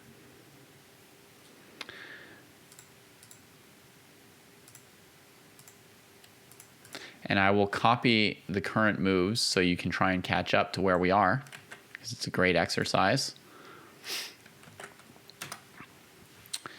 And you can also find the first level of this in a YouTube video if you're interested in doing the work on your own time to gain this skill, which is a pretty useful skill for anybody who likes to read chess books.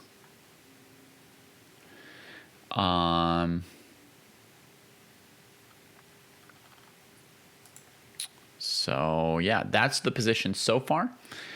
You can play through the moves as well as you can in your head. We're trying to get to move 15 right now. That's the level we're at. We're at playing 15 move games blindfolded. So at move 15, we stop and check if the position is what we think, regardless of whether we're winning or losing or whatever. That's not the point here.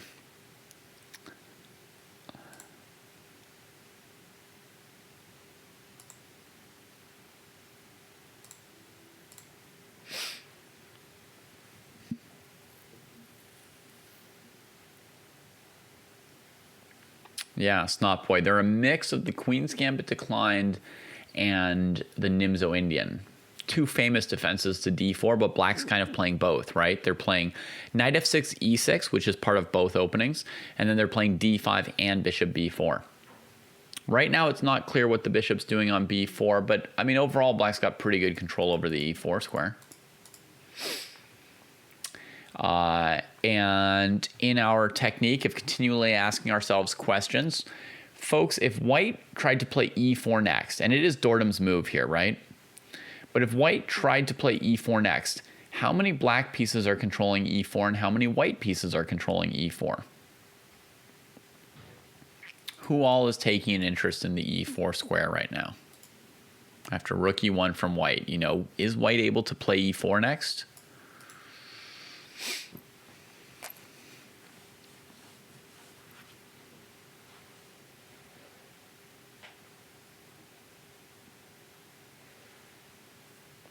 So it's slightly tricky to calculate, but we can just name the pieces, right? Bishop on b7 is looking at e4, and knight on f6 is looking at e4. White's got a knight on c3 looking at e4, and a bishop on d3 looking at e4. And now he also has a rook on e1 looking at e4. Right? By the way, I forgot about the bishop, but once I asked myself this question, I was like, oh, the bishop went to c4 when there was a trade. That's why I'm right that e4 isn't controlled. The bishop's on c4, because d takes c4, bishop c4 was played. So I am right that e4 is hard to calculate, right? There's two white pieces controlling that square, but because of the bishop on b4, it's not clear if he's threatening e4 or not, right? Yeah. So if white plays e4, black could maybe trade on c3, could maybe take on e4 and then take on c3 or e1 next. Yeah, so Eric's saying, you know, the knight and rook might not both really work out as real defenders in sort of tactical chess. As far as which pieces are looking at which squares, we've got rook e1, knight c3, black has bishop b7, knight f6. Yeah, Fromrad, for a second you made the same mistake as me. This bishop on d3 captured on c4. He's moved on. He's on this pawn a2, bishop c4, pawn e6, pawn f7, king g8 diagonal. All right, Dor, we're ready for your next move. Tell us what you do here. We know where every piece is. Knight c3, bishop c4, pawn d4, pawn c3. Dor plays knight to e4. See, it's good we were looking at the e4 square. Knight to e4. Well, that's going to keep this rook from expanding, isn't it? Knight e4 from Dor. And we are at move 9 of 15. So they're 3/5 of the way there.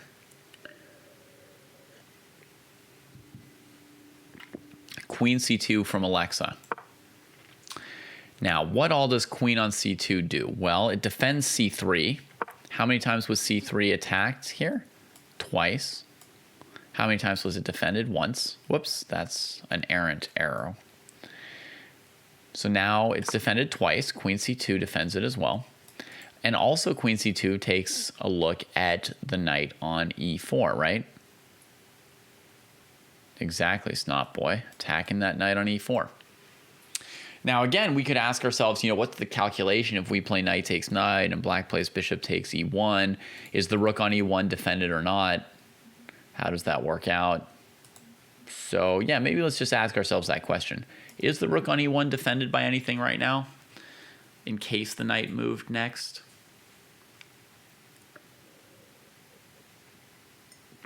It's kind of tricky, but let's just ask ourselves about every white piece one at a time, right? Is the queen on c2 defending the rook right now? No. Is the bishop on c1 defending the rook right now? No, it's the opposite. It's keeping the rook on a1 from defending it, right? The dark square bishop hasn't moved. That's right. Has the king on g1 moved to f1 in this opening? Has white moved the king back towards the center to defend the rook? No. What about white's knight? Where's the king knight? Did it go to e2, f3, h3? Did it go on to e5 or g5 or something? Where's the knight from g1? Tanish and Fromrad know where it is. They say it's on f3. Now, if the knight is on f3, is the knight defending the rook? Yes.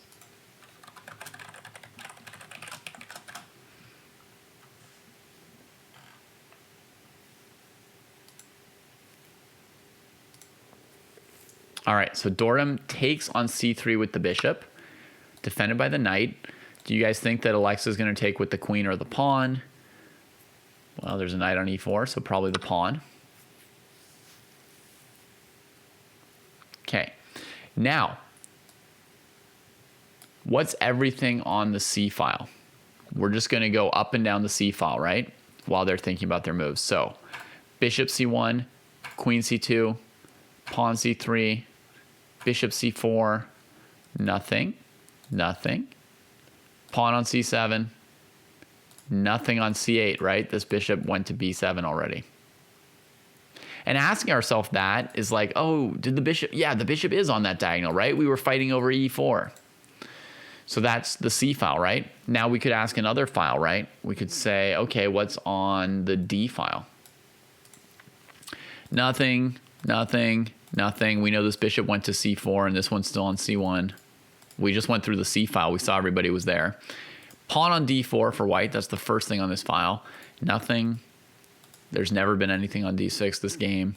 d7, no, that pawn went to d5 and traded. And then queen d8. So that's all. The d file's almost empty. And you just go, wherever else you want to look. Rook e1, pawn, nothing. This rook is still on f8. Okay, I think we've got another move here. Dordum develops the last minor piece, knight to d7. Does anybody want to tell me where the 3 black minor pieces are?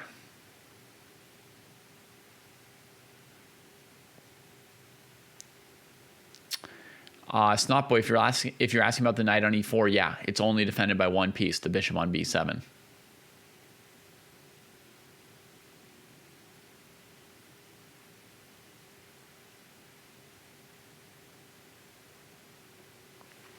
All right, blue squares gives it to us. b7, d7, e4. That's where the 3 black minor pieces are, right?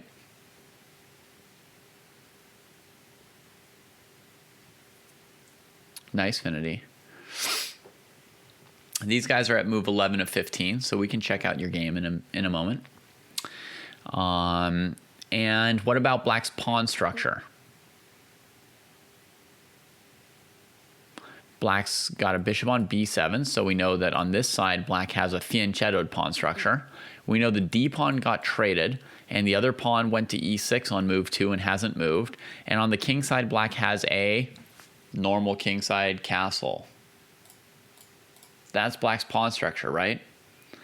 Now let's ask ourselves for white. A pawn. Did white ever play a3 to make black trade this piece? No. White just played queen c2, threatening the knight on e4, and black decided to keep it there by trading. So pawn a2, pawn c3, because we just recaptured a piece there, pawn d4, pawn e3, right? So that's white's pawn center. And on the king side, standard castle position. So that gives us our structures, right? All right, very good. All right, and white here plays knight from f3 back to d2, continuing to fight for what square? You guys notice any focus from these two players? These are good players playing. So the game is actually very well played also, right? There's a clear focus on one square on the board so far in the last,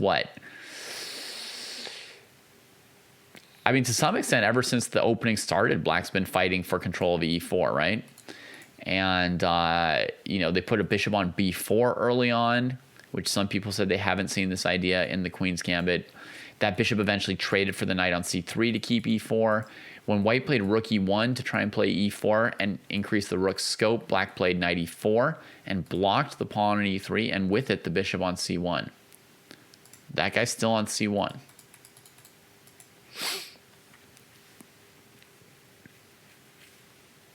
Okay, so Alexa's just played knight to d2, and now how many pieces are attacking e4 and how many are defending it? This bishop on c1, it could be a proud piece eventually. White's got the bishop pair since black traded their dark squared bishop. This could be the unopposed bishop. But right now he's looking at a pawn structure of c3, d4, e3, f2, right? So he needs some help. He's really trying to get e4 played. Snotboy is right. White's got 2 pieces attacking e4. Blue squares is correct as well. And there's 1 piece defending it. Perfect. So, like, if this were a check, you would say, like, capture, block, or run, right? And since it's a knight, it is capture, defend, or run in this game. That's a very plausible move, blue squares. Yeah, black might play that. I'm sure it's on the list of moves that black thought of.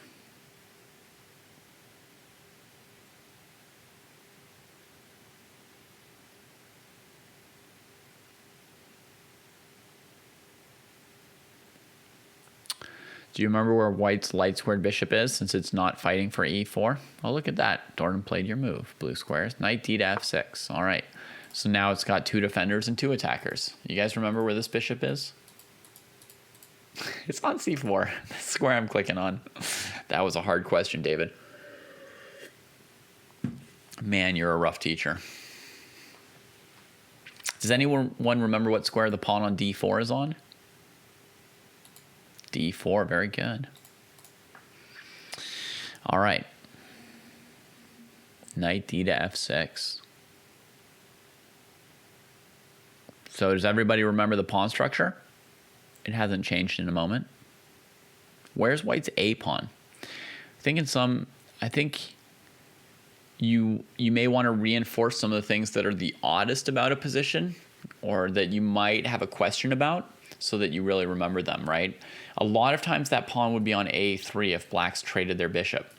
But here that pawn is still on a2. We have to remember that black chose to trade on c3. White didn't even spend a move on a3 to kick that bishop. Okay. Oh, sorry. Alexa played f3 quickly here. f3. Okay. Let's name this whole long diagonal, right?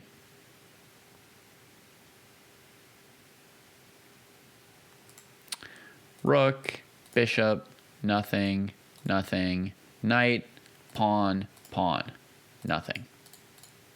So white with f3 is really trying to take control of the e4 square, like for sure, by using a pawn, and then try to play e4 and get this bishop going and get this pawn center amazing. Dorham does not trade knights, but drops back with knight to d6. 2 more moves to go, folks. So if you're here, you can make it to move 15. If you're here, you can make it to move 15. Now, e4 is very tempting, going to play e5 with a pawn fork. However, on e4, black could play knight takes bishop on c4. Yikes, don't forget that guy. So Alexa did not forget and dropped the bishop back to d3. Still trying to play e4. Now white's got that square covered like a million times. Let's see what Dorham can come up with, right? And Alexa's only got one more move to make. So if we look at who's controlling e4 now, it's queen, knight, bishop, pawn, and potentially indirectly the rook if we manage to play this move. And black has bishop, knight, knight. Well, that's not going to outweigh the pawn. Alexa's pre-moving e4, so Alexa's made it to move 15.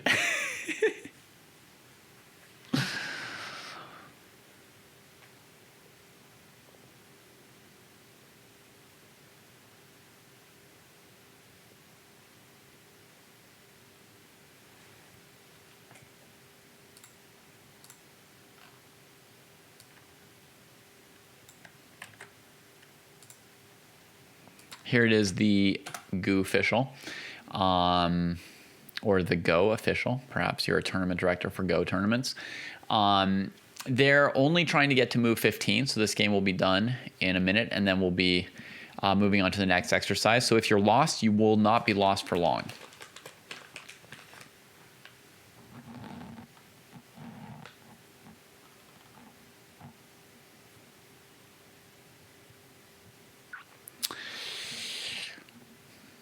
All right, folks. So, what moves do you think Dorham might play here? You can also try and analyze the position. That can be another way to ask yourself questions about it. What moves might Dorham play here? G6. Blocking a potential threat against H7 eventually. All right, Alexa confirms that e4 will be played. And now what does white's pawn structure look like, folks? White has c3, d4, e4, f3 in the center, right? That's a certain kind of center. And a2, g2, h2. And knight fd6 is played. Or sorry, knight fe8 is played by Dorham, and they have each played 15 moves. And now we're going to try and turn on the pieces and see if it is as you imagined it. All right, so pieces, sorry, here we go. White center's pretty strong, right? Is this how you guys pictured it?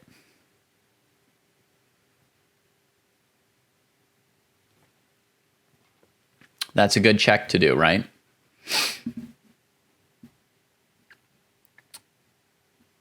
And if you feel very comfortable, I would say you play to move 15 2 or 3 times. You feel comfortable, start pushing yourself, trying to go to move 16, 17, 18, something like that, right?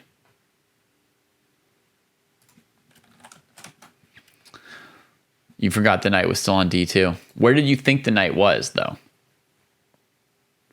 You probably didn't think it was on a different square, right? Blue squares, because you knew white had just played f3 and e4. So if I take the pieces off the board, and asked you where is every piece, you might have eventually found it, right? That's why, it is normal. If you don't think about something for a while, it'll drop out of your memory or your awareness. Especially for people who can't picture a board, for people who are just working off of information like me.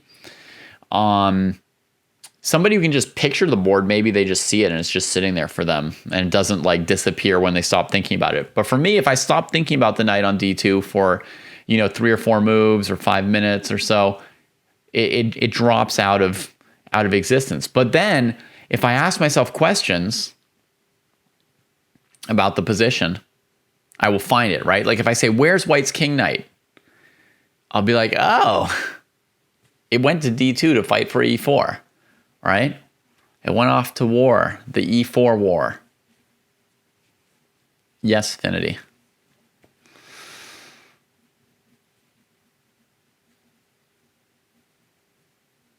Yeah. So, interesting game. Big fight over e4, right? That's what that game was. Huge fight over e4. Very interesting.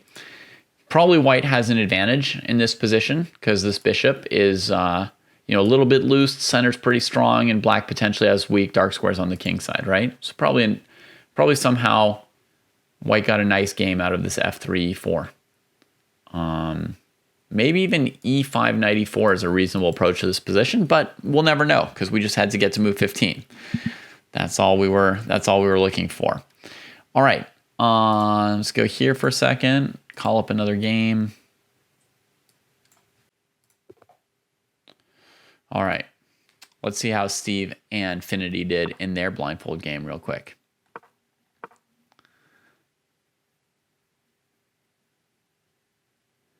Blindfolded, you would have never thought about the move bishop a3. Yeah, I had to keep reminding myself. Sorry to backtrack for a second, folks. But for me, one of the things I would be most likely to forget in a game like this is whether the pawn's on a2 or a3. So that's why I asked myself about it a couple times and asked you guys about it a couple times. Because I can remember the center pawn structure because that's what we're fighting over e4. I know every piece that's attacking or defending e4 because that's like the focus. So we're on it, right?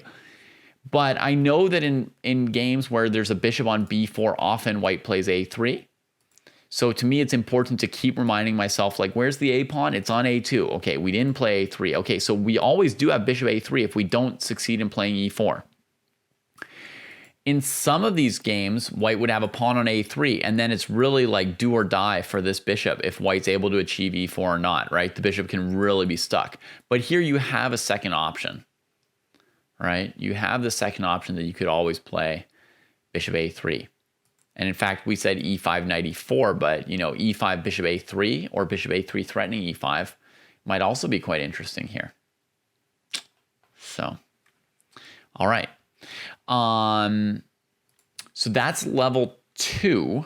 Oh wait, we're going to look at one game here. One other game. And then we're going to do the next exercise for tonight.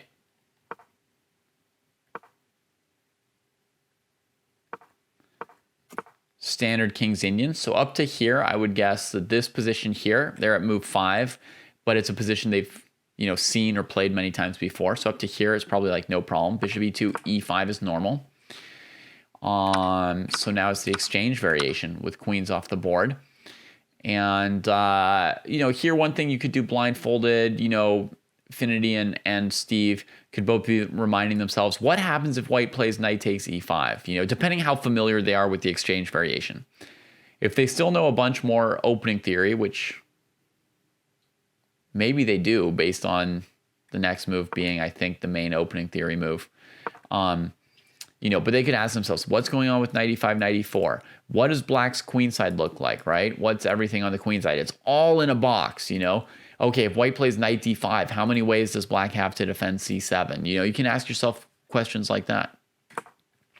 So bishop g5, knight bd7, knight d5, and h6. So leaving c7 hanging. So they're playing a complicated line, right? You keep having to remind yourself where the center pawns are. Okay, this is kind of like a standard e4, e5 pawn center. You could think of it as e4, e5. You could think of it as like an exchange for the King's Indian. Since you don't play a lot of e4, e5, might be easier to think of it as exchange King's Indian. These things are here and pawns on c4, right? And black hasn't yet chosen where to put the c pawn. All right, so knight e7, king f8, that makes sense. Knight takes c8. Big question here if you could win a piece by taking the bishop on g5, right? That was a big question to ask, Recaptured, trade. Rook b1, perhaps Steve wasn't sure about whether or not this bishop was attacking the pawn on b2 when he went for this. c6, which is a good place to put that pawn. Castles and rook c7. I don't know if you knew you had a knight on d7, but I think you're trying to maybe double rooks here at some point. So I think you guys were getting a little bit fuzzy here at move 15. Maybe as you realized that you were sort of like right at the finish line, you stopped asking yourselves as many tough questions as you would have to do if you were pushing yourself to play a longer game, right? But overall, other than the fact that the knight was trapped on c8, it's a totally normal game for you guys, right? Looks pretty close. Oh, you guys were also playing Blindfold Blitz, so you were running out of time. Yeah, well, that's brutal. Figured you'd have knight c5 coming. Okay, you knew you had the knight, and that is the best square for it. Okay, very, very good. Yeah. Yeah, so you're playing a good position.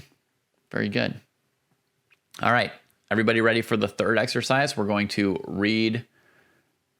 try reading a snippet of a chess book now. And for this part here, our first goal is going to be to go from one diagram to the next in a book. That's it, okay? We're not going to try and go 5,000 moves ahead. We're not going to pick a book that has no diagrams. We're going to pick a book that has sort of like a normal distribution of diagrams, which would be like one diagram every one page is pretty average. Okay, so you shouldn't have to read more than one page before you get to the next diagram at the level we're at, because this is our first time trying to actually just do it and see if we can, of like actually just trying to read a book. Okay, so let me screen capture a PDF of a book online for you all. I've picked a book which I hear is a very good book. I mean, I'm not the intended audience of the book. I've read some parts of it. I think it's excellent teaching, but I've heard some people who were the intended audience say it was good, so that's partly how I chose it. Hopefully it'll be, fun or instructive to do this.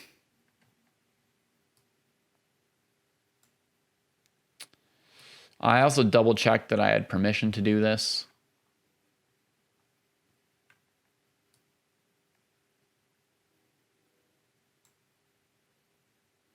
This is like a publicly available excerpt that is used, as kind of like a promo for the book, so that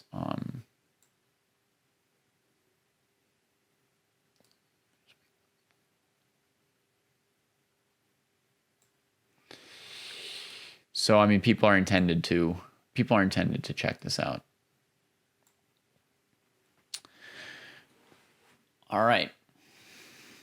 You guys ready? Think you can do it? Think you can do it? All right. So we're going to start reading it. We're going to read it all normally here, okay? So without a board. Yeah, without a board.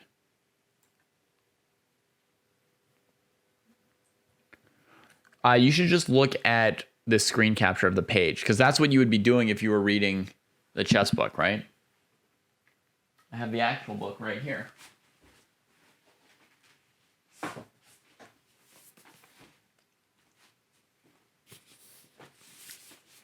So if you had the actual book, and I'm going to say you're studying on a beach now instead of on a, packed commuter train.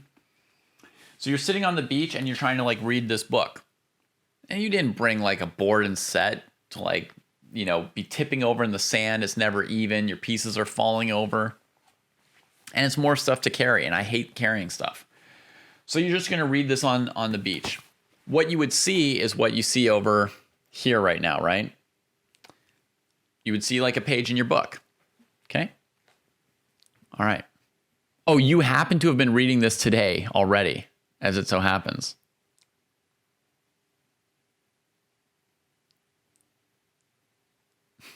Cool.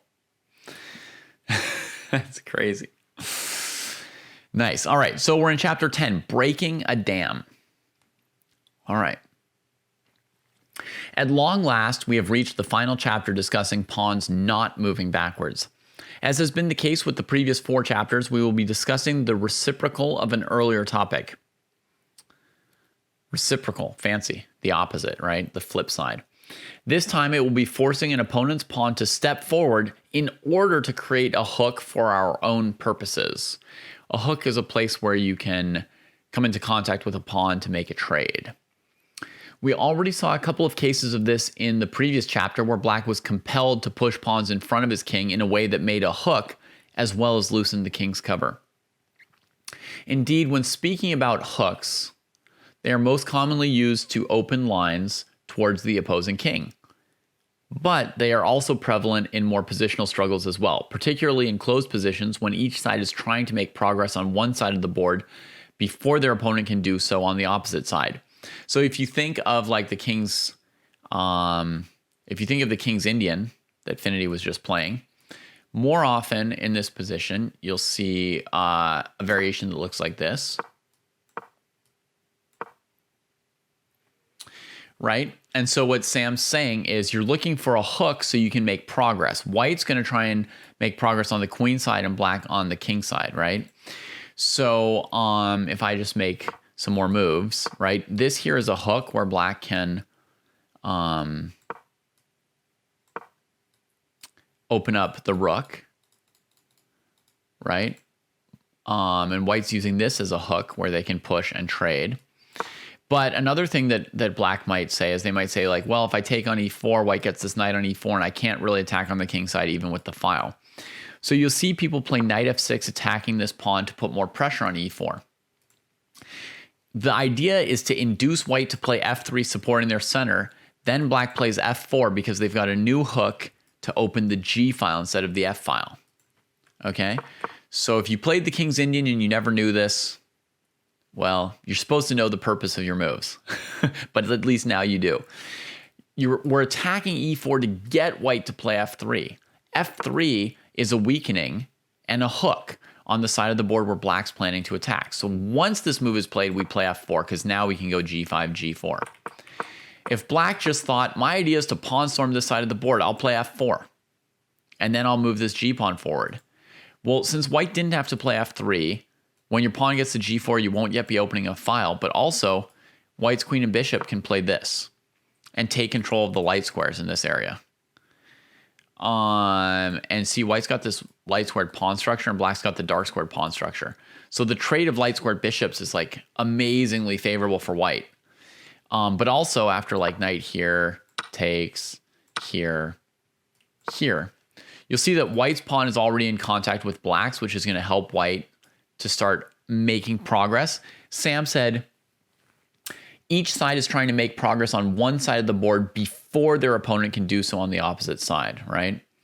So white's going to try and make progress before black can. So now black's playing g5, right? And they're like, wait, when I get to g4, I haven't yet made progress, right? Rook b1, g4, knight here. And now white's threatening this and this, followed by, rook trades and this or something, or bishop a5. And black's like, wait, I didn't yet make my progress, right? So that's a pawn hook. Did that make sense, Ram? 141. I didn't see you asking that, but I was trying to explain it. So hopefully you saw. If white had a pawn on f3, that would be a hook. This g4 move would have more impact if there were a pawn on f3. So that's why in this position, the main line for black is knight f6, pressuring e4, creating a hook, and then going forward. All right, back to Shanky Panky's book. To introduce the topic of provoking pawn hooks, we will start by discussing the development of opening theory in a variation which was topical a few decades ago. Topical meaning, it was a hot topic. It means it no longer is. French winnower, the past. The French winnower in the past. All right, now folks, you can see the position he's going to reach in a few moves, but we're going to try and play through these moves blindfolded, right? He's giving us these moves. We want to play through them blindfolded so that we've, gone through everything that Sam's giving us in the book, okay? So we start e4, e6. You guys know the goal. We only have to make it through 6 moves. I think you can do it. So everybody, let's try and do this together in our heads. e4, e6, d4, d5. Okay, to me, that's just a chunk. That's the French defense. Is that a chunk for pretty much everyone else out there? Are you guys okay with that? e4, e6, d4, d5. Boom, we can just go there. Play those 4 moves, 2 for white, 2 for black immediately. And we can know none of the pieces have moved. Only the center pawns, right? If white traded, then we'd have e takes d5, e takes d5, exchange variation, just d4 and d5 pawns, right? If white does nothing, black could play d takes e4. The e4 pawn's not defended, right? Okay. So that's the French. White plays knight c3, defending the e4 pawn. Black plays bishop b4. Bishop b4 threatens the pawn on e4 basically by attacking the knight on c3. That makes sense? Do you guys see them fighting over e4?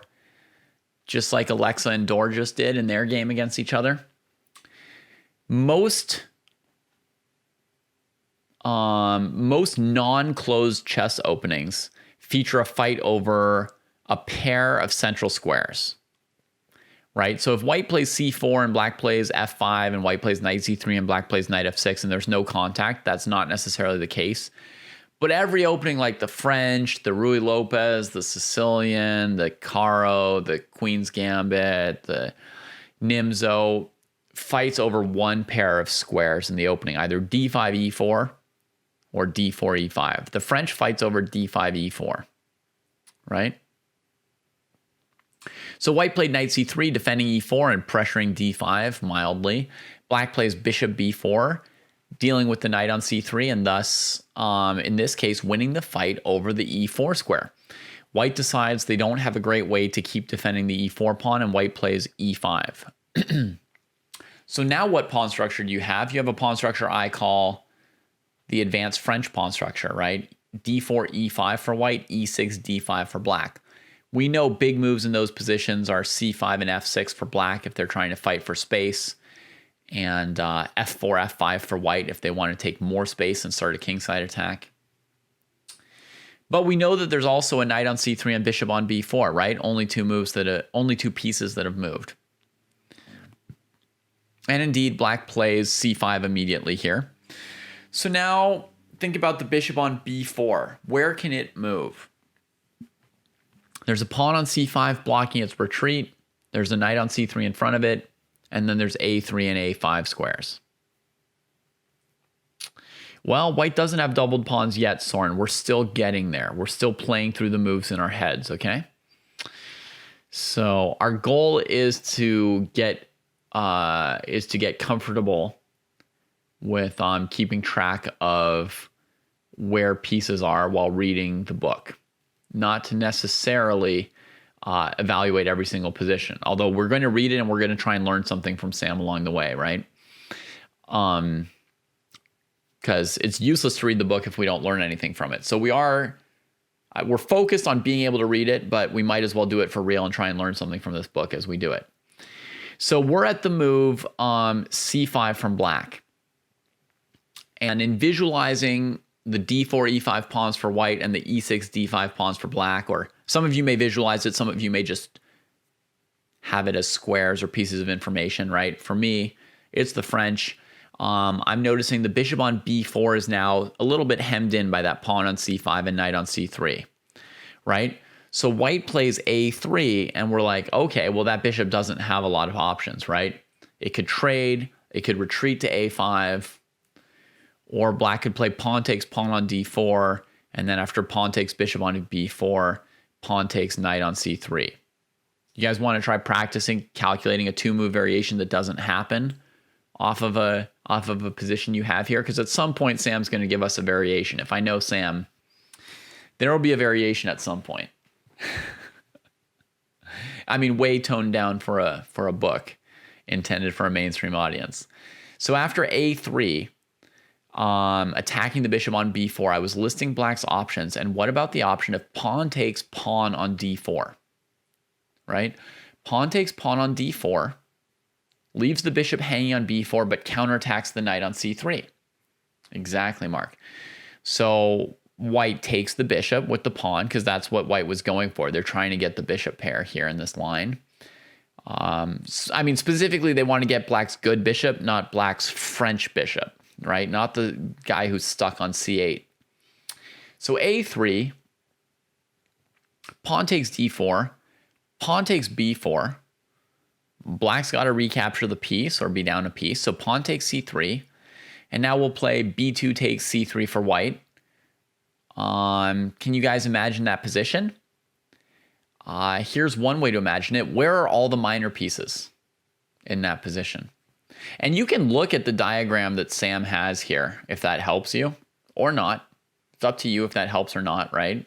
This is a different variation than what happened, but it can remind you, or you can look at his move list. You can go back through the moves and you can say, well, after the bishop and knight get captured, every single piece is on its starting square except some pawns, right?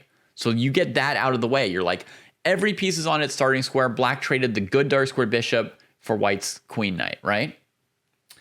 And as far as pawn structure, this c pawn of black's took white's d4 pawn, right? And then traded on c3.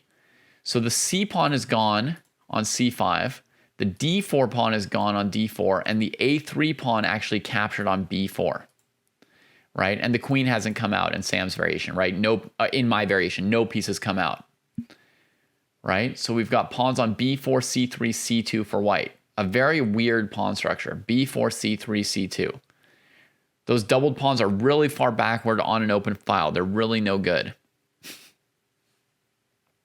But black's got a very simple position to remember, right? a7, b7, d5, e6, f7, g7, h7. Typical French kind of position without the c pawn and no dark squared bishop, every other piece on its starting square. So get black's position out of the way. It's simple, it's normal, you've got it. But for white, you've got to be like, the a pawn came to b4 and the b pawn came to c3. What a weird pawn structure. But just ask yourself where those pawns are 2 or 3 times, and you should get the hang of it. You should be able to keep track of them.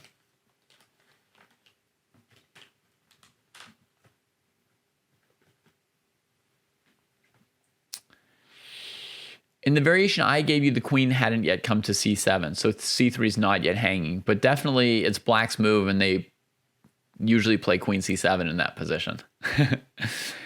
And when they play queen c7, they'll be attacking 2 pawns at once. White will have 2 hanging pawns at once after queen c7. It's actually a double attack. b4, c3, c2, f2, g2, h2. That's right, Mark. There's one more white pawn, e5, exactly.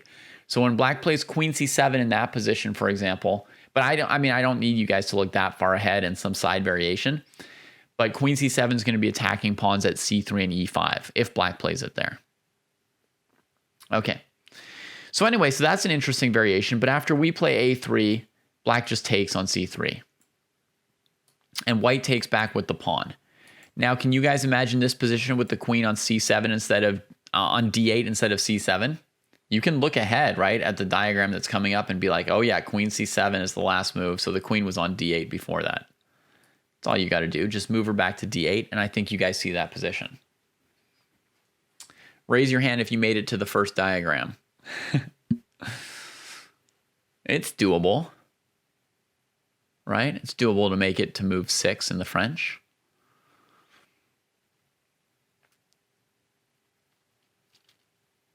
So you have to put that queen back on d8 to compare queen c7 with his note on knight e7, right? So put that queen back on d8. That's the starting position for like the mainline winnowers, right? Is pawns at c2, c3, d4. Black has the pawn on c5, and we've traded the bishop for the knight, and no other pieces out. It is way harder. That is absolutely right, Finity. It's way harder with openings that you haven't played before than with openings you have played before.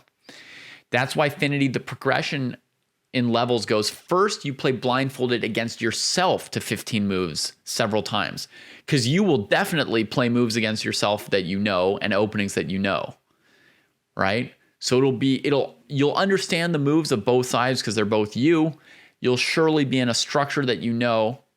Then you play against another person. Now at least you can play things that at least make sense to you, and you've got control of half of the moves. Half of the moves are, aiming towards positions you know or are comfortable in, openings you like, but you've got the opponent messing with that a little bit, right? So that's a harder level. And then the next level is this, somebody else is picking the moves for white and black and talking to you about what's going on. And it might be way outside of your knowledge at times, right? Right.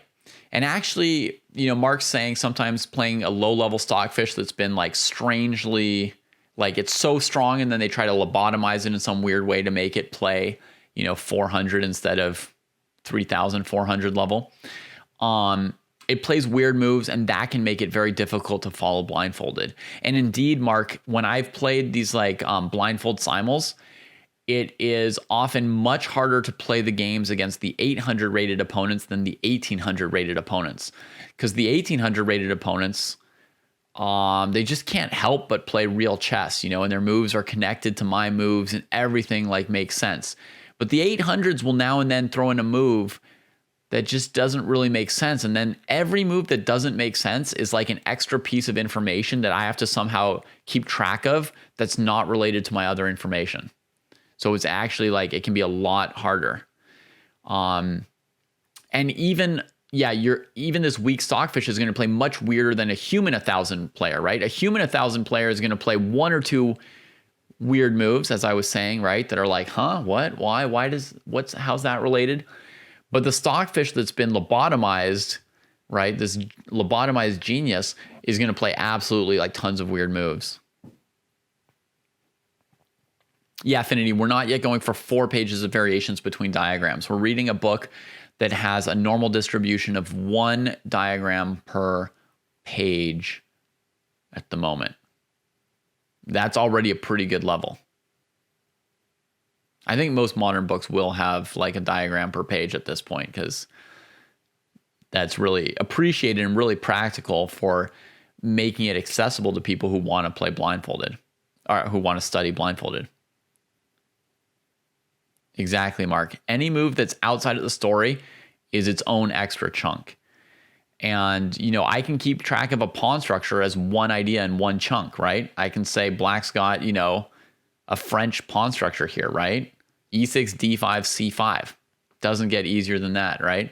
But if for some reason black had played A5, that would be a weird thing I would have to keep track of, because A5 is not part of any French defense game I can think of in the winnower.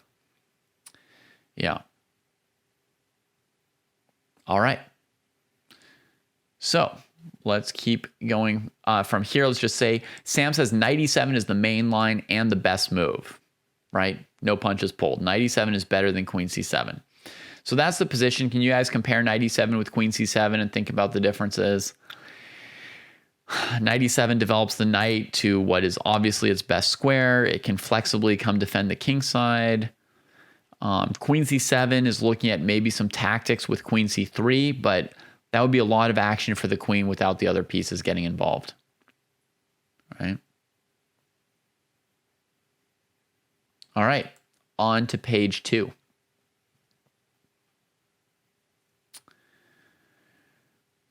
And you can occasionally flip back if you want to, right? Between your pages, if you're reading.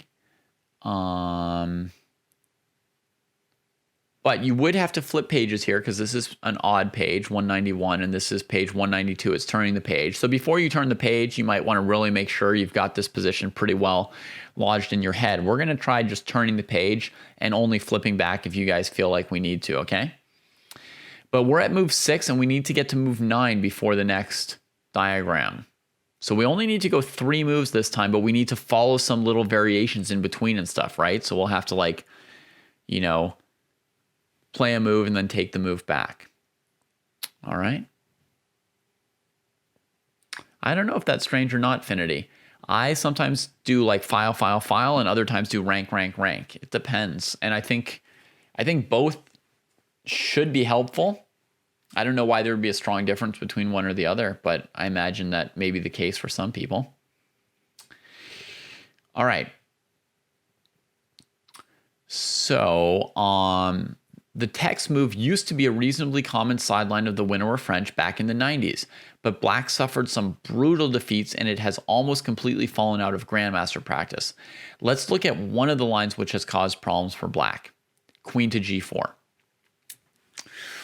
So can you guys remember the position enough to know what Queen G4 is doing and what it's not doing?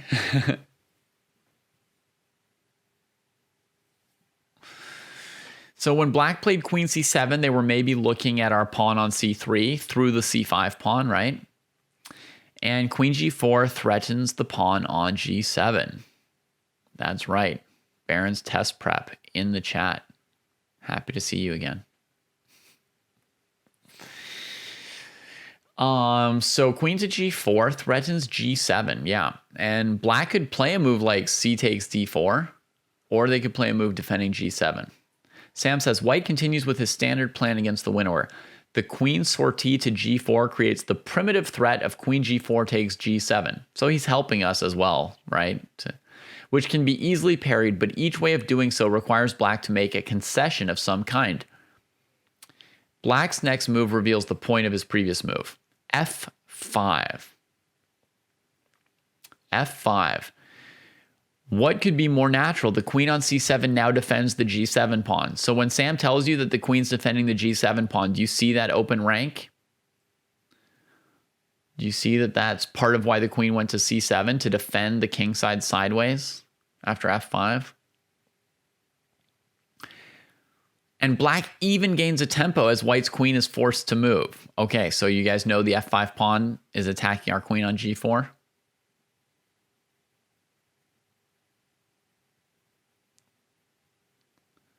All right, but we will soon. It's too easy? That's fine if it's too easy. Yeah, so you can imagine the white queen is out on G4 here. You guys can use the coming diagram if that helps you, if you want. I can't seem to highlight the white parts, but anyway, the queen's on G4, where my little cursor thing is. And in that position, the black pawn is still on G7, White's attacking it, right? But Black's queen is defending it sideways. He says Black should probably take the opportunity to transpose to the winner or poison pawn with knight E7 instead of playing this F5 move, leading to complicated positions which lie outside of our topic. And yeah, if this is too easy for you, Finity, you could just close your eyes and listen to the show and see if you can keep up with everything that's happening. But our goal is only to be able to read chess books. So if this is easy for you, you're good. No problems. So Queen G4 is attacking G7. Black plays F5. The queen on C7 defends sideways G7. Queen H5 check, exclam. It should be noted that Queen G3 is the recommendation of my friend and fellow quality chess author Parimarjan Negi in his excellent repertoire series on 1E4 for White. I don't disagree with his claim that White is better, but I find the text move even more appealing. Okay, so Queen G3, can you guys imagine the queen on G3? And this pawn is still back on G7, right? So queen on G3 would be defending. I want to draw an arrow with a right click, but that doesn't work, right? The queen on G3 would be defending C3 sideways, right? And continuing to attack G7. That keeps Black from playing a move like knight E7 without re-hanging their pawn on G7. So queen G3 is a pretty good move too. Just like queen g4, queen h5 creates a simple threat, check to the king, which turns out to be annoying to deal with. Black is in check, and he certainly does not want to move his king and give up on castling this early in the game. So his choice is he could block with the queen on f7, but this would involve moving her away from the excellent c7 square, where she, pressures the white queen side along the soon-to-be open c file. Black could also just move their king somewhere, which would also be terrible. For the above reasons, by far Black's most common move has been g6. But now the point of White's play will be revealed. Queen to d1, and now you're here. I'm guessing nobody's really struggled with this so far, right? Queen g4 to h5 to d1. Each queen move, Black has put a pawn on a light square to block or defend. We have reached the same position as the initial one after queen c7, except instead of moving one of his own pieces, White has effectively chosen to play f5 and g6 for Black, for his opponent. So if you knew the position after queen c7, White queen came back. Where are White's pieces? All still on their starting squares, right? And Black now has f5 and g6 played.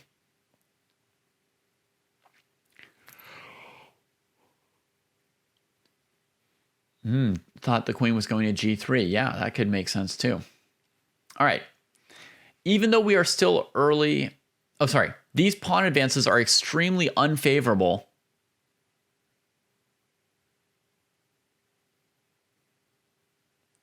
These pawn advances are extremely undesirable for Black from a strategic point of view. Even though we are still early in the game and neither side even has a minor piece developed, the position will clearly be closed or semi-closed. Closed is no pawns traded. Semi-closed is one pawn traded. And the pawn structure is already defined.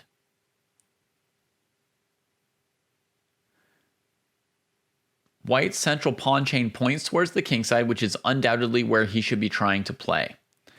Right? White should definitely be trying to play on the king side. Black has now given him two hooks to use on f5 and g6. Both g4 with the pawn and h2, h4, h5 are credible short and long-term plans, while Black will struggle to make something real happen on the queen side. Does that make sense? So White played these checks to get the Black pawns to advance. Now they're on squares where White can attack them with pawns in order to trade pawns and open up the king side. Regardless of whether the kings are on the king side, the queen side, the center, White's going to be looking to make progress on the king side where they've got this nice space from the e5 pawn.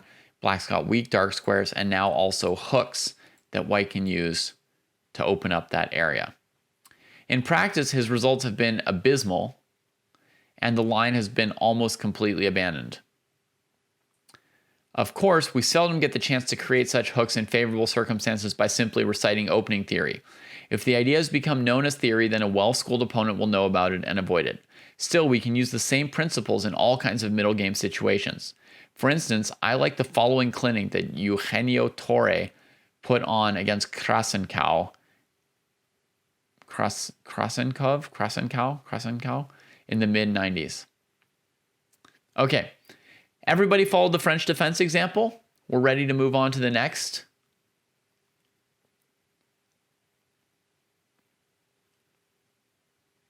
See if we can keep up with Sam a little bit further.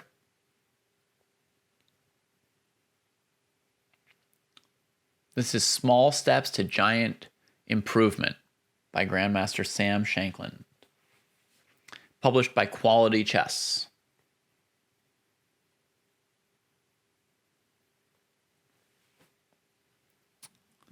All right, so here we are. Good time to join us. Putsy, we're starting at a new diagram, so you're going to see the position that we're working from. All right, White has played well in the opening and early middle game. By the way, any guesses what the opening is, folks, when you just tune in and see this position? Any guesses?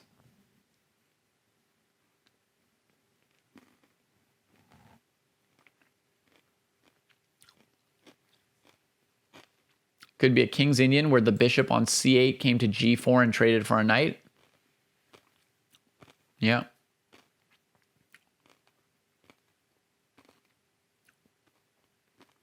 Could also be a Ruy Lopez, as Tanish says, right? Again, the bishop could have come to g4 in the Ruy Lopez to fight for d4 and traded.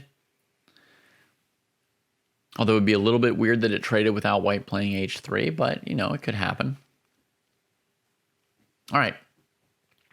If you recognize the structure at all, that's going to help you. That's all. That's the only reason I'm asking.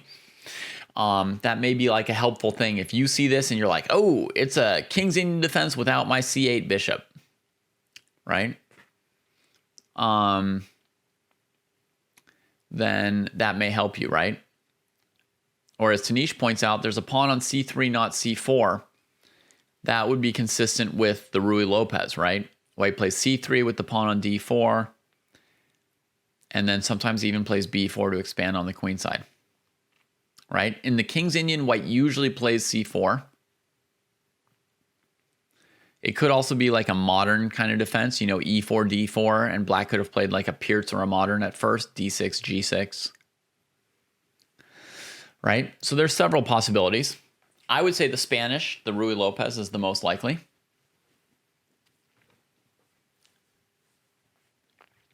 Okay. The position is still largely closed. Oh, sorry. He enjoys a pleasant position due to his bishop pair and space advantage. But it is not at all trivial to come up with a way to make further progress. The position is still largely closed as all the pawns remain on the board, and the only hook white currently can use to try and open lines is the c5 pawn. You guys see that that's a hook again, b4? That could allow white to open something. For the moment, though, taking on c5 would be a clear positional error, gifting black an excellent outpost for his knight, right? B takes c5, knight takes c5, and leaving white with a weak backward c3 pawn. Okay, so yeah, so what is white to do here? You can't play b takes c5. I mean, since we know what chapter we're studying, we're thinking maybe he's going to try and get black to play a bad move with one of their pawns, try and bring a black pawn forward to then make progress. Let's see what white plays. Bishop to b5. So you guys can imagine, put this bishop over here. Exclamation. Now white can consider something like bishop takes d7, removing a key defender of the c5 pawn, and then meeting queen c7 takes d7 with b4 takes c5, ending up with a protected passer. So play bishop b5 for white here, and then play another move for white. Try and follow all the variations that are in this book. So he's saying white might be threatening bishop takes d7. So let's play two moves in a row for white. Bishop b5, bishop takes d7. Take back on d7 with the black queen. Play pawn takes c5 for white. See that black now has to take back with their pawn on d6. And now look at that new pawn structure, right? White's got the protected passer on d5, and maybe white could also play on the b file. Black can't get any play on the d file, so the black rooks are still not in good position.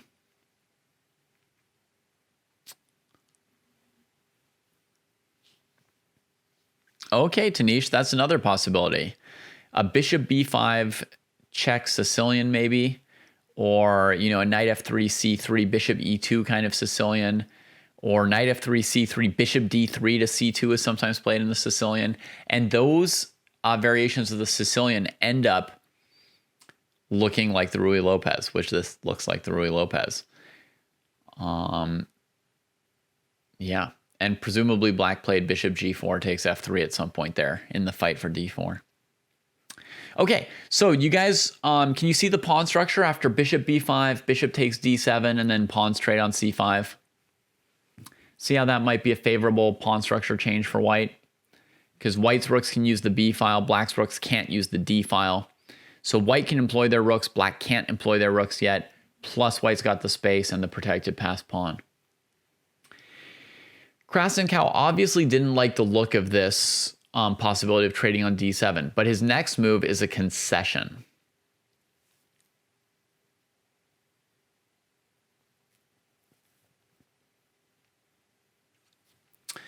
Bishop b5, black plays c takes b4. C takes b4 avoids white being able to trade on c5 later. I would have preferred to try and remain solid with knight e to f6, although black's position remains unpleasant here too. The point of knight e to f6 is so that if white takes on d7, black can take back with the knight and still recapture on c5 with a knight, not a pawn, right? The last move, knight e f6, blocks any counterplay with f5, and the bishop on b5 remains annoying. Play might continue, bishop to d2. Can you guys picture this? You can close your eyes if it helps you. You can work off of this position if you like. Bishop b5, knight f6, bishop d2. Or you can work off the position he's about to get to, either way. So bishop b5, knight e f6, bishop to d2, rook f to c8. Yeah, this knight is here, the rook is there now. Good night, Alexa, and thank you for helping us with today's lesson. Rook f c8, g3, and then he shows us the position we're getting at, right? So you can see there's no f5, g3, exclam. White is ready to expand on the king side with h2, h4. Once the g5 bishop is booted away, black's knights on f6 and d7 will be clumsily placed, and the b5 bishop will continue to exert pressure on them.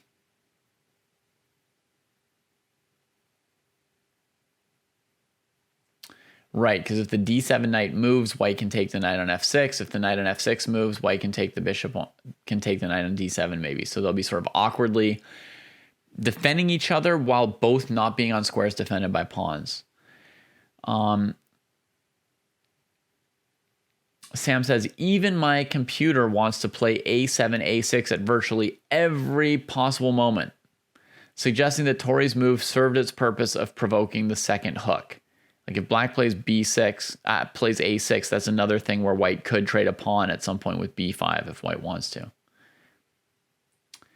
Okay, so if you guys now have to go back to this position here and play bishop b5, c takes b4 for black, c takes b4 for white. Is it necessary? I think that it connects the rooks and defends the c3 square, so he doesn't have to worry about pawn takes pawn, queen c3.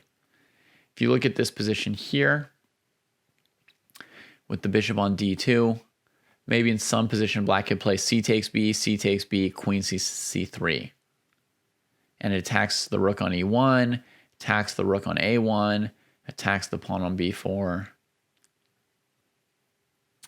But it's definitely the more questions you ask yourself about the position and the harder you make yourself try and answer them, the more you'll like get out of stuff, you know, and the easier it'll be to do it blindfolded because you're really getting into the position. You're really understanding. You're really asking good questions. So you see, this was an analysis diagram for these moves. So now when you get to c takes b4, you try and bounce back to this position and work from here up to c takes b4. So here we've got bishop b5, c b4, c b4. Can you guys picture that? Bishop's on b5, no c pawns. We can calculate queen c3 for black right there, right? It's probably pretty relevant right now. What would happen if black played queen c3? Oh my gosh, black does play queen c3. You're asking good questions, Finity, right? The exact same questions that Krasenkow asked Torre during the actual game. Very good. So with the bishop on b5, black plays c4, queen c3. And as to why white played bishop d2 before h4, h5, you know, or before g3, h4, maybe bishop d2 wasn't forced, but I mean, isn't it so much nicer to have your rooks defending each other and your bishop on d2 and your pawn structure defended? Doesn't that feel so much more like you're ready for whatever black might do? It's really good to have that kind of stuff in order. Unless you think g3, h4 is going away. But this is a pretty slow position. It's not a seize the initiative position like in our lessons, right? White can really take their time, right? They're looking for a way to improve the position with a position that's already really good and black having like very little to do. So black's kind of sitting there just trying to defend the c5 point as well as they can and keep their pieces coordinated. So as white, you've got time to make your position like pretty if you want, right? Bishop on d2. You can choose if the rook should be on a1, b1, or c1, and then you can play g3 and h4. And after you've played g3 and h4, then you'll continue to play slowly, in fact, but maybe king g2, just so your rooks can access the h file, right? King g2 in a position like this one over here. So, you know, h4, your rooks could get to h5. You can start looking at h5 pawn sacks or stuff like that. Okay, so anyway, queen c3. Can we see that position? Bishop b5, cb, cb, queen c3. Black's attacking rook, rook, and pawn.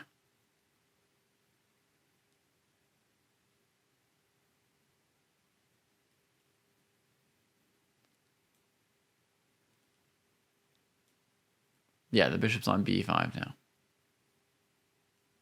Yeah. So the knight on d7 is just completely hanging after queen c3, right? But black's threat is they're attacking two different rooks. So white's going to have to save the rooks, and white plays bishop a3.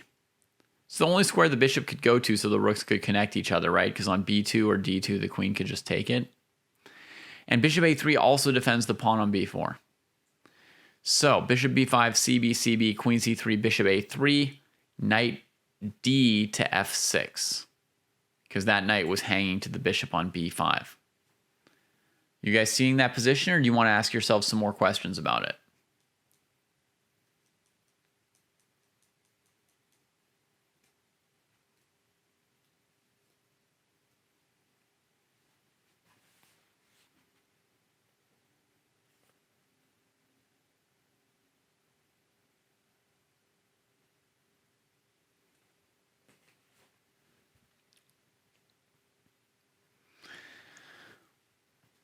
So the d7 knight is coming to f6 here.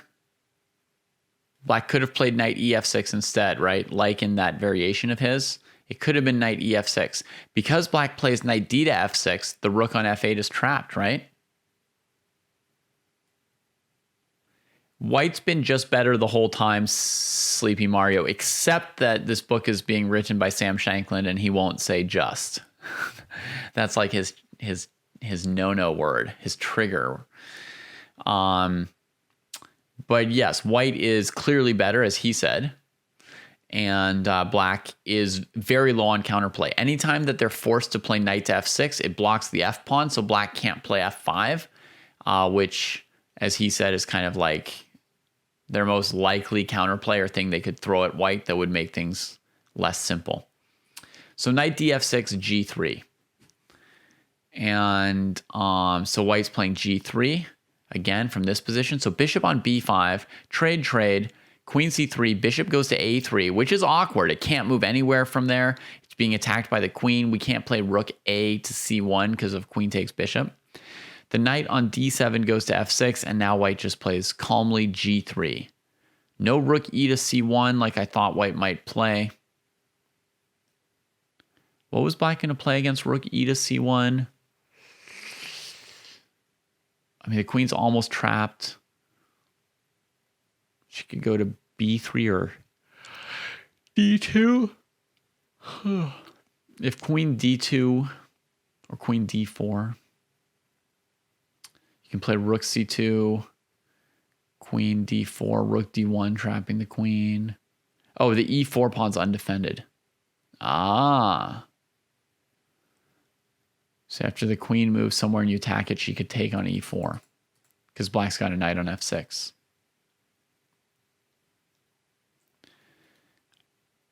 If black had played knight b6 instead, the move a5, and the knight wouldn't have really had anywhere good to go. Yeah. Okay, so white plays g3. Oh, we've got another diagram. You made it, folks. You can look at this position and say, hey, is this the position that you had in mind with g3? Is this what you were seeing? Knight on f6, blocking the pawn, this knight here. Awkward bishop on a3. Here black plays a6 dubious. Tempting as it may be to kick the bishop away, I believe black should have avoided making a fresh hook on the queen side. Now white has a simple plan to play a4, a5 to fix the hook, and then opening more lines on the queen side by b5. Notice after a6, you're not going to drop your bishop back and then play b5, because black will just play a5 then, right? And you can't open anything. So first, you'll play a5 to fix the hook. That means immobilize the pawn that you're going to use to force a trade. And then white will play b4, b5. A waiting move such as h5 would have been better. Can you guys imagine h5 instead of a6 here? h5 would have been better, although a5 by white saddles black with a difficult decision. If he plays a6, he creates a hook just like in the game where white can play b5. And if he does nothing, he has to worry about white playing a6, forcing him to play b6, and then white gets the c6 square, right? Like bishop c6 or rook c1 at some point. An unfortunate lose-lose situation for the second player. So white's giving black some very, very tough choices. That's the next level, Zillion. That's a further level. Here so far, I don't think anybody's struggling. But if you are struggling, somebody in chat, speak up. Speak up and ask for help.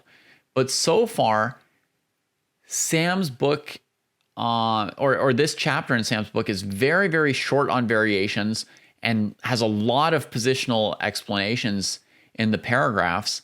And we can really see, like, you can just look at this position, ask yourself, what happens if black plays a6? What does that do to his structure? What happens if white plays a5, a6? What happens to black's structure? And you can really learn what Sam wants you to learn from this without a board. I think quite easily, not to discourage anyone who's struggling from actually speaking up and asking for help, but I think everybody is actually okay at this point with reading this book without a board so far. Okay, so a6, bishop f1. White simply retreats, and suddenly he has an easy plan to blast open the queen side with a4, a5 followed by b4, b5. Still makes sense, right? Black's position looks reasonably solid at first glance, but in reality it is nearing collapse, as there is not much that can be done to prevent that plan. Bishop takes e3. I don't love trading off another bishop unprovoked, but I can hardly suggest a better move. So you guys, this is still on the same page. You can look at all these positions. So you see a6, bishop f1, bishop takes e3. Queen takes e3, queen takes e3, rook takes e3. So a6, bishop retreats, bishop trade, queen, queen, rook. You got the position in your head? It's going to look like this, right? What else? Black plays knight d7 at the end. So this knight here goes to d7, and that's our position. So black's now going to try and defend with two knights against two bishops in the endgame. Did you make it here okay? Is this what you were seeing in your heads? Bishop on f1, rook on e3, queen's off the board. Got to wonder about the c file. White wants to play rook c3, rook c1 probably. If black plays rook c8, the move bishop h3 might be a problem. Maybe that's why black doesn't do that. So black plays knight d7. Black tries to engineer some counterplay with f5. Doesn't black have queen d4 instead of the trade? Like around here where they played a6, do they just have queen d4, right? Queen d4 attacking the pawn from the starting position. That's probably what Finity's asking. Way back before the weakening move a6, which Sam criticized, Sam suggested maybe a waiting move with h5. Finity saying, what about queen d4 attacking this pawn? Is that a real move for black? Yeah, I think that is an interesting move. White could play either knight c4 like Finity says, and then a6 is complicated because the bishop's kind of trapped. Or white could play h4, queen d4, h4. If bishop takes knight, then the rook will be defending e4 after queen takes queen. Bishop h6.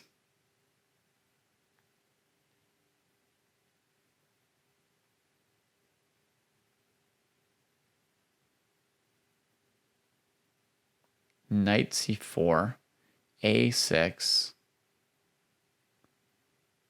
bishop b2 traps the queen on d4. No, she can go to a7.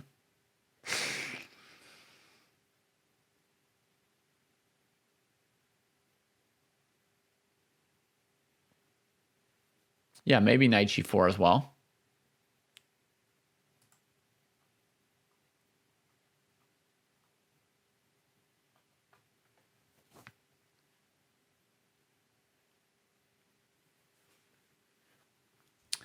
Well, metabolic error. Nobody's yet said that they can't do it in their head. So I don't know. I disagree with your claim that most can't do it in their head. I think most can. I think for this book, for the people who've done, 1 or 2 hours of training already, probably 90% or more are able to follow it. Okay, so we've got a long variation that gets hard to analyze with queen d4 from Finity, but Sam's not asking us to calculate that line, right? White's got possible moves to deal with it between knight c4, knight c2, knight g4. So we'll see. So black tries to engineer f5. White plays rook to c1 here from this position. You guys can just keep following it, right? Or sorry, let's read his full comment before we go further. It is too late and far too little. White's kingside and center is plenty solid. Ooh, White's kingside and center are plenty solid. I'm going to send that in for them. And without queens, the chances of black's counterplay threatening the king are close to 0, right? You're not going to whip up a mating attack here for black, most likely.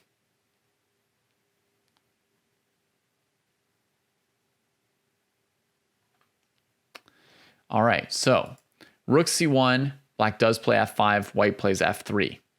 You guys cool with f5, f3? And now black plays rook f7. White has no invasion squares along the c-file. So he loosens black's defenses and opens more lines with the simple plan outlined earlier. Not necessarily. Finity has got a good question. Should we avoid getting lost in our variations if we've got questions about the position and just focus on what's in the book or not? It depends how much time you have basically as you're studying, right? Are you in a hurry to get through the book? Or are you just, do you have all day to read one page? It depends what you're going for, right? You will get a deeper knowledge by asking yourself tons of questions. However, you won't always be able to answer all those questions. So you will have to be open to at some point leaving a question unanswered, right? You won't be able to calculate 50 moves ahead, blindfolded or not, chessboard or not. It's like errors creep in and the variation becomes irrelevant at some point. It can be very helpful for remembering the position to be asking yourself questions like what you're asking. What about queen d4 attacking the e-pawn? What are white's options, right? But how far you look ahead, how much you calculate is kind of a little bit on you, right? There's no engine to ask in this scenario prophylaxis, right? We're sitting on a beach with this book, reading it. We don't even have a board and set, much less a computer engine to check with. Asking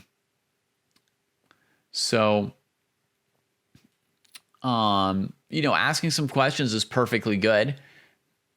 At some point, you can keep looking further ahead than you can accurately calculate, and you're not gaining anything more from your calculation.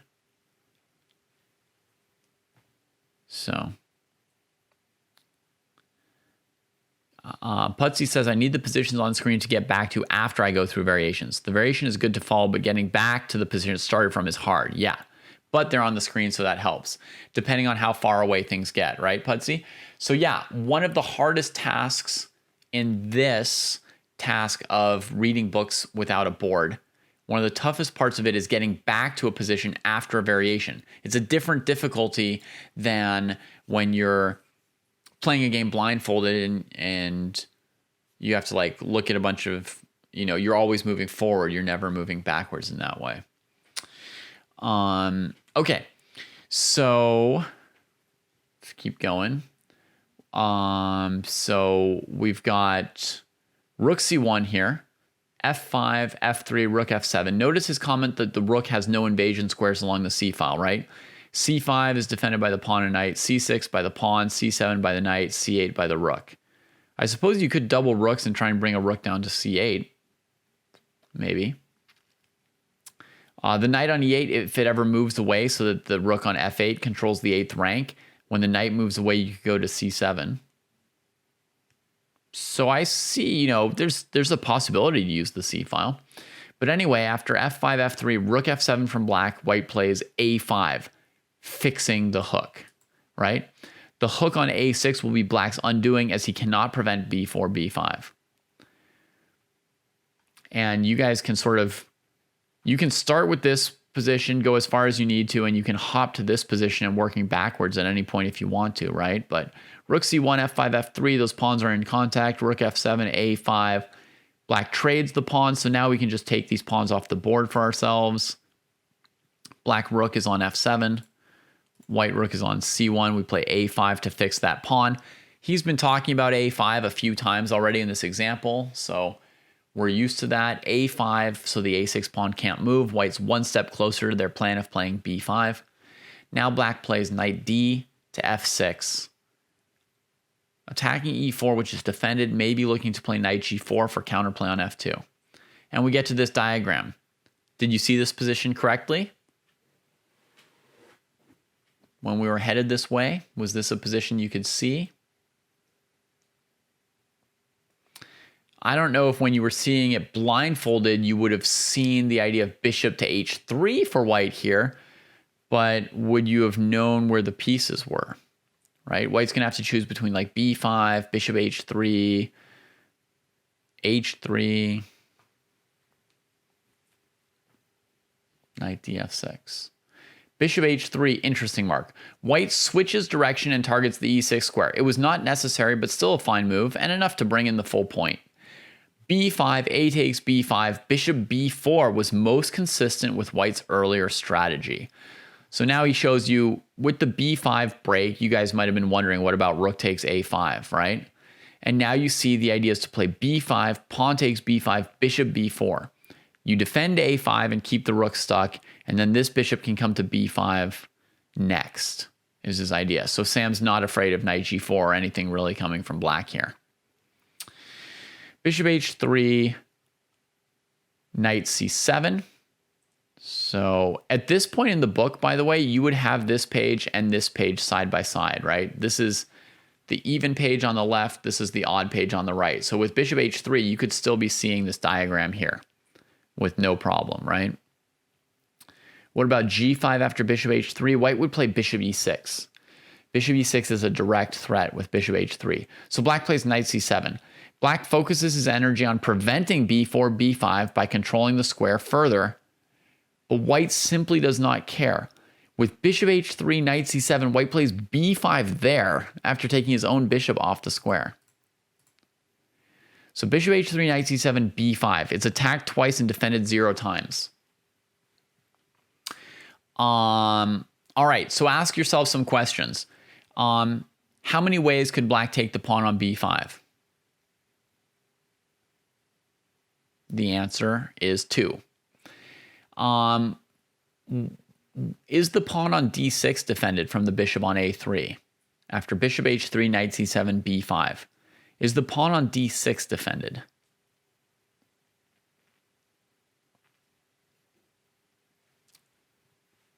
You guys are all doing great. I'm very impressed. Nobody's asked any questions or struggled about, you know, keeping the position in mind. Yeah, nothing's defending the pawn on d6. So if black played pawn takes b5, what would white do? I don't think it's mentioned. Oh yeah, it is mentioned by Sam. Sam says black takes on b5 with the knight. White's last move uncovered an attack on the d6 pawn, so black had to capture this way. From that, we can anticipate that if black had played pawn takes b5, Sam was saying white would play bishop takes d6. What you'll notice there is although the a5 pawn is hanging, after bishop d6, the knight on c7 is attacked by bishop and rook. the e5 pawn is hanging. If the knight on c7 moves away, white might have bishop e6, winning the rook on f7. So b5, knight takes b5, bishop e6. This is the position that you guys are supposed to see. Right. You're keeping track of the position, but you're not as comfortable thinking about the position as you would be if you were actually looking at it, right? If it had that just degree of being easier. And Steve, you can understand why, when blindfolded, someone might be a couple 100 points weaker than not, right? When I play, I can force myself to keep track of everything, but I can't just look at the board and see what squares the bishop can go to. I have to ask myself about it, and then I have to ask myself what the bishop would do on each of those squares, right? So I would have to first ask myself, this bishop on h3, what squares can it go to? g4, f5, e6, d7, c8. And if it goes to d7, what does it threaten? Nothing, and it gets captured. If it goes to e6, what does it threaten? Oh, the rook, So, yeah, it's harder to see that potential, right, of what is the meaning of every single square and attack and direction. Okay, so bishop e6, black's rook is pinned, and he actually resigned here, presumably disgusted. I would have expected him to play a bit longer, but there is no doubt that his position is objectively losing. Okay, so that was the example. White put the bishop on b5. We're just doing it like we were reading a book. We're just trying to learn something from Sam. White put the bishop on b5. It created pressure against this knight and the c5 pawn. It got black to open the c file, right, with c takes b4. And even then, the bishop kept taking away squares from black till black eventually played a6. As soon as black has played a6, white's got the plan of playing a5 and then b5. And that widens the area for white to operate on the queen side. With this extra space from the d5 pawn, the black rooks and knights don't get over there as easily as the white rooks and bishops. So a5, b5, opening up that area is usually going to help white increase their advantage. So that's Sam's lesson. You're trying to get your opponent to move a pawn so you can then use it as a hook. Okay? After bishop h3, black blundered, needed to play king to g7. So we can look at this diagram. Bishop h3, king to g7.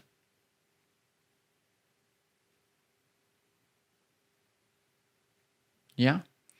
Or rook to e7, right? And then if bishop h3, rook to e7. So you'd have the rook here and the king there and keep playing. Yeah, black could try that. I mean, white can continue making progress in those positions. But yeah, seems a little bit better potentially. Rook c7, maybe. Yeah, rook c7 is possible as well. The bishop's still blocked by the pawn on b4, so it doesn't yet hang it.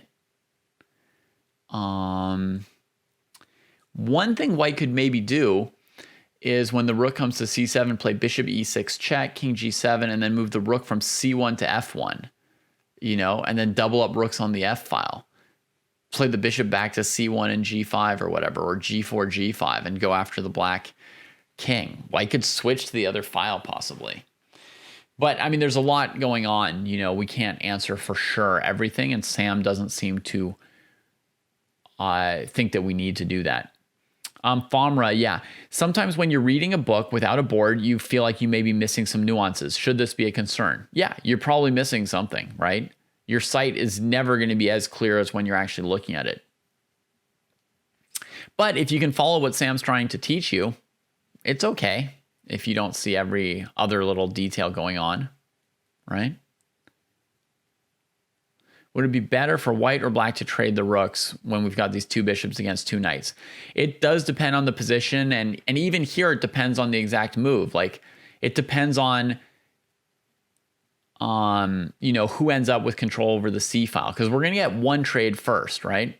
So when black offers a trade, it depends. If white trades and then moves the second rook to the c file, does white get control of the c file?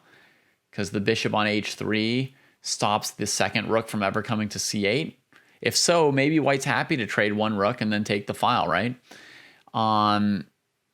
In general, if black wanted to defend this position and you could just magically take pieces off the board, I think black would have a slightly easier time defending if they could just take all the rooks off the board, because the bishops are hampering the black rooks and black doesn't really have counterplay. So I'd rather just like take off some pieces and try and blockade the whole board with my knights without having rooks on the board for white to engage in more complicated operations, tying us down.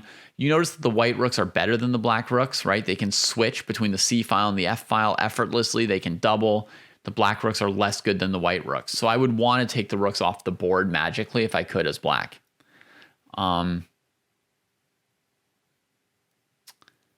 You're welcome, Kiro. Yes, Mikhail Tal is an artist. You're reading basically my favorite chess book of all time. I mean, one of my 2 or 3 favorite books. So it's going to do well for you. It's going to be inspiring, and you'll learn some things from him. Yeah, if white doubles rooks, in some lines e4 will hang, and sometimes white will have enough to compensate for that, and sometimes not. It all depends on some specific calculations, which Sam's not asking us to do here. Let's see his final comment about this, right? When considering the initial position at move 16 of the above game, it was hard to imagine that black's passive but solid-looking position could be broken down so quickly. A lot of his problems came from 2 pawn hooks. First, the c5 pawn, which took on b4 and opened the c file, and later the a6 pawn, which enabled the final breakthrough. Okay, so that's the sum up. Did you guys learn that? Do you guys understand how white used the c5 square to try and make some threats with bishop b5 takes d7? And you understand how a6 for black gives white an option to open up the game more.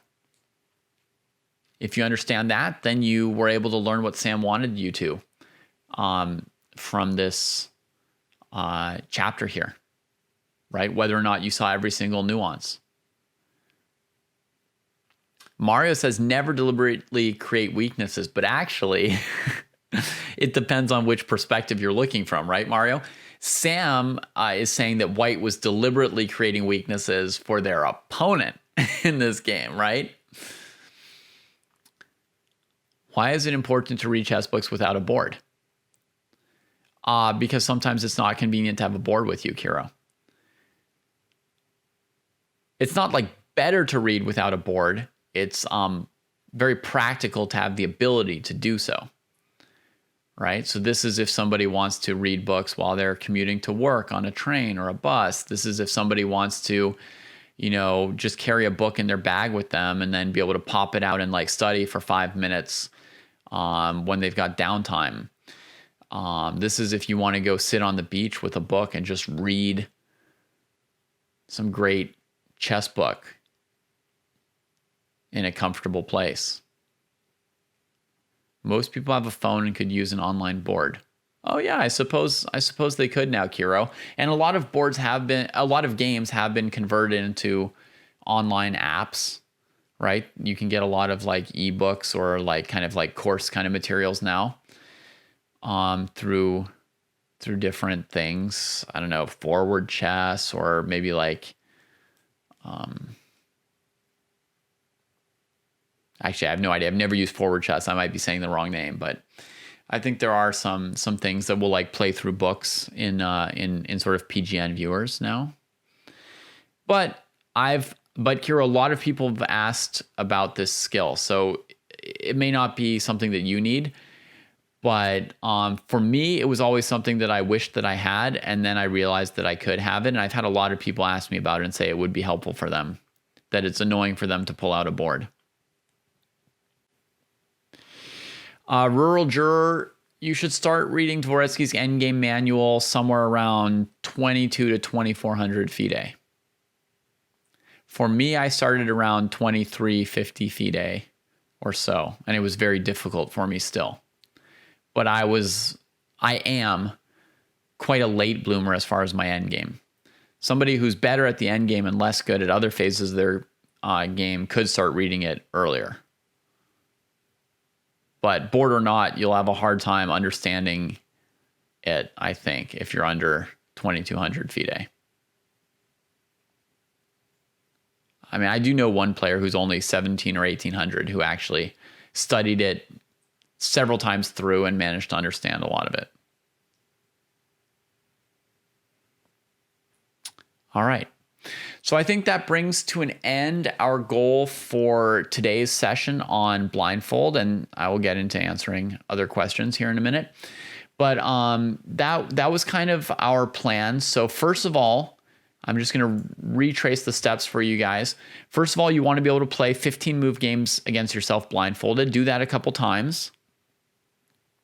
And then try and push that towards move 20, by going to move 17, then move 18, move 20, move 22, push it a little bit further back. Once you're able to play these like 20 move games against yourself, you should be ready to play like a 15 move game against an opponent.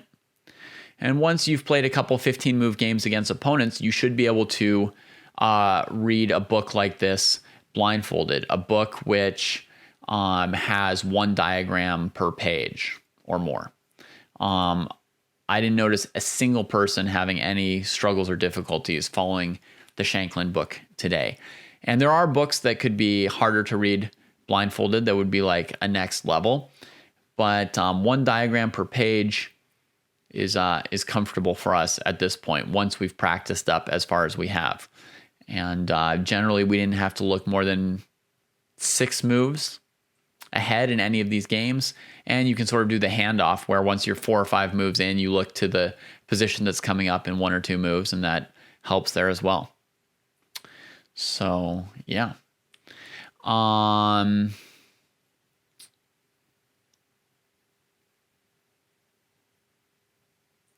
Okay, so that's where we're at. I recommend, all these things that you do like a few reps to make sure you've got that level down before you move on to the next level. And if anyone has any questions about it, I'm happy to try and answer them for you, either here in the Twitch chat or later on in the YouTube comments. All right.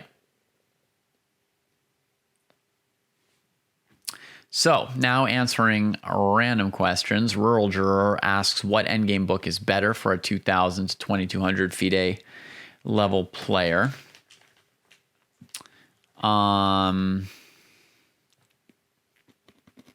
I haven't read many endgame books, so I can't necessarily give you the best answer, Rural Juror. I know that from like 1200 to 2000, my recommendation would be Endgame Strategy by Shereshevsky. And I know that in general, I like to study endgames by practicing. So I can give you a link to my YouTube video on how to study endgames. This is the technique I largely used to get a little bit better at chess. You can also check out our new show here on ChessDojo called Endgame Sensei, where Jesse is training Kosti and my endgame a bit. I mean, if you don't find it too dry or something, I think the volume of books by Averbach that I'm studying could be usable for someone at your level.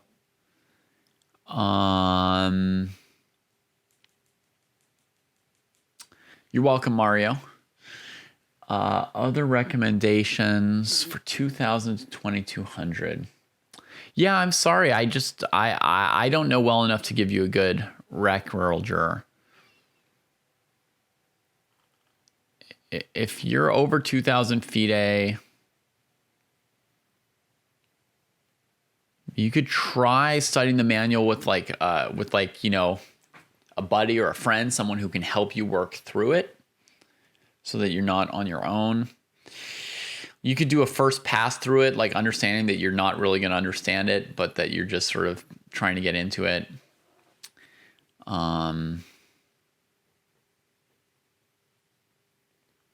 What helped me progress the most, like overall or in endgames, Kiro? Are we on the...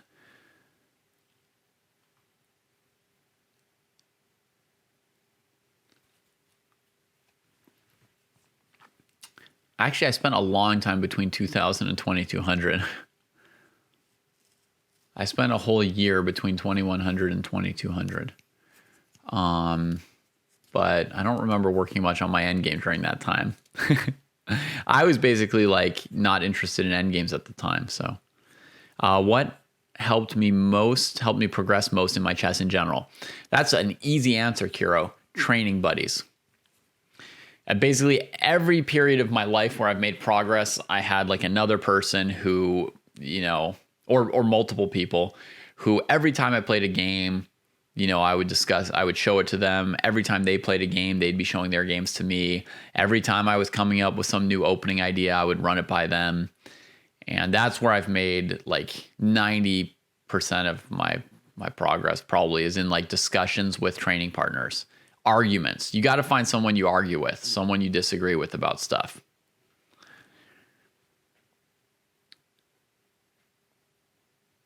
A full year is a decent amount of time to be in 100-point rating band, I think. Yeah. And just to be clear, training. Yeah, okay.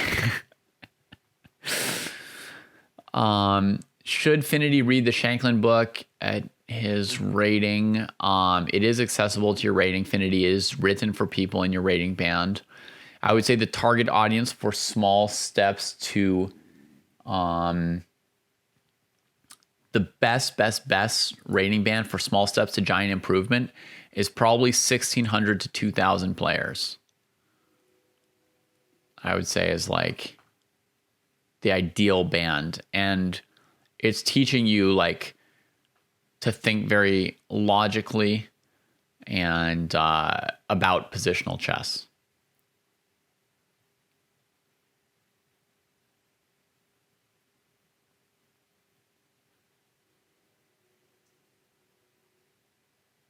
I really, really enjoyed Dvoretzky once I finally did it, like Metabolic Error, but I found it a lot of work. So, but by that point, I enjoyed the work. I spent 8 hours a day on it, and it was like 1 month per chapter. So, the first ending to master is king and pawn endings, and then rook and pawn endings are the second Metabolic Error, in my view. Rook endgames are the most common, but king and pawn endings are simpler than all the other endgames. And in any rook endgame, you have to know whether or not to trade rooks. In any knight endgame, you have to know whether or not to trade knights if it comes up, etc., etc. So king and pawn endings are like the foundation of all other endgames, right? So even if you get less pure king and pawn endings than rook and pawn endings at like a GM level, it's because the GM like knows the king and pawn endings, and the one who would be losing the king and pawn ending avoids the rook trade. But I mean, you got to know if the endgame's winning or drawing or losing to play the rook endgame, even if the king and pawn ending never comes up. So that's the first thing to know. I'm pretty confident in that answer. I would say like 1% or less chance that a super GM would correct me, and I would say, oh.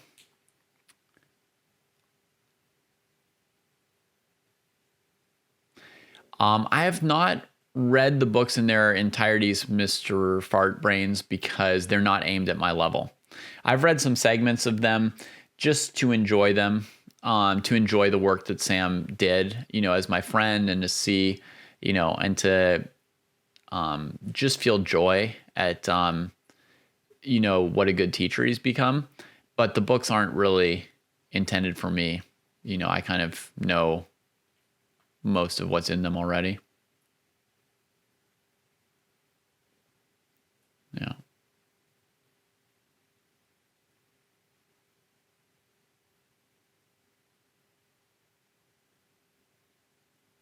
Yeah.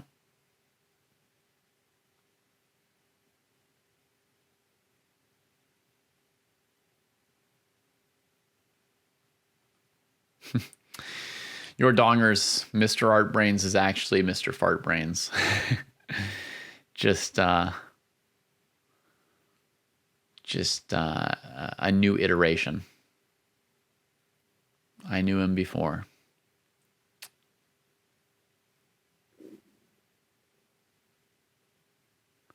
Goated, you're asking what Sam's book is called? It's called Small Steps to Giant Improvement.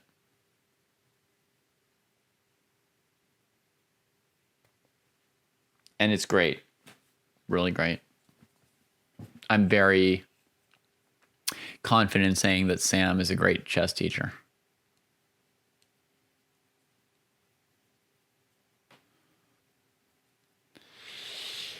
What study method helped me the most when I was 1,000? Playing games. Nose. Nose. And Fancy Ian, if you're around 1,000 and wanting to get to 1,200, check out the video that Charlie just sent you. Yeah, Goated, this is the chess book. This is the chess book that we're talking about, I think. Ian, you might want to check out that video that Charlie just sent for you. It's got all my advice for players under 1,200 to get to 1,200. And what helped me the most was playing and then talking to my opponents about the games and to my friends about the games. So like, let's say Charlie was my friend and Siwa was my opponent. I would play a game against Siwa. Then I would talk to Siwa about it. And right after the game was over. And then that weekend, I would call up Charlie and be like, hey, Charlie, I played this game against Siwa on Friday. Let me show it to you. And then we would play over the game together and talk about it. And find things to argue about.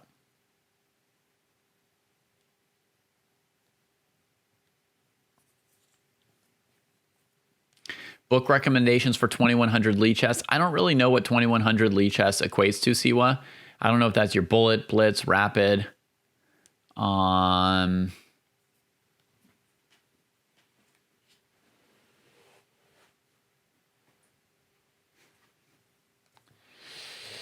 As I understand it, some of the Lee chess ratings are like a few hundred points or more inflated compared to like USCF or FIDE ratings, which I know. So it's hard for me to really know where you're at with that. Kiro, is it bad that I almost never analyze my games? I only analyze games against strong opponents. I don't know about bad, but I mean, you're missing out on some learning opportunities, right? What was your rating, Kiro? Are you like in the 1,800 to 2,000 band or 1,700 to 2,000, somewhere in there?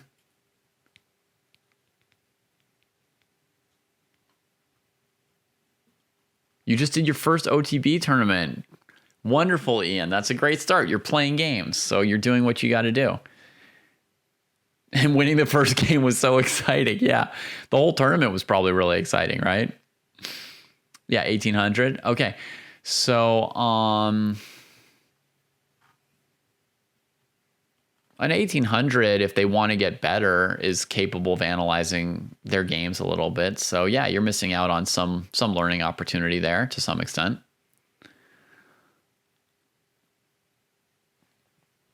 And yeah, studying the end game, if you enjoy the end game, can really help you to sort of understand the middle game in turn, sort of like start from the end and then figure out like, okay, so what am I aiming towards? What's the impact of this move on like later parts of the game, etc. Yeah.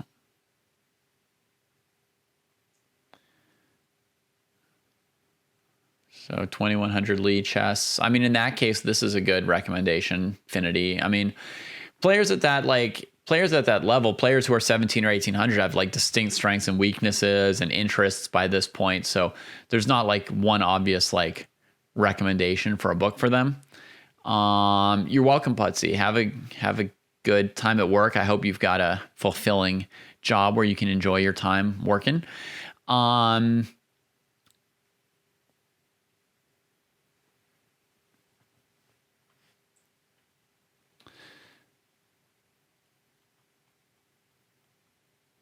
So, I mean, to try and give a book recommendation for Siwa, I would have to know what Siwa, like, you know, enjoys or doesn't enjoy, right? But we've had some dojo talks about our favorite books of all time, right? Good morning, chess heroes. And, some people here in chat are talking about they've started reading Tal's Life in Games. I found that super inspiring, like for basically any rating level. That would be amazing. If you're 17, 1800 USCF or FIDE equivalent, that's certainly appropriate to a wide range of players. I'd recommend that. I would recommend Richard Reddy's books, Modern Ideas in Chess. I would recommend, you can check out the videos on YouTube in our dojo channel. We've talked about all the best books, in our opinion. This Sam book is very, very much applicable to your rating if you're interested in strategy.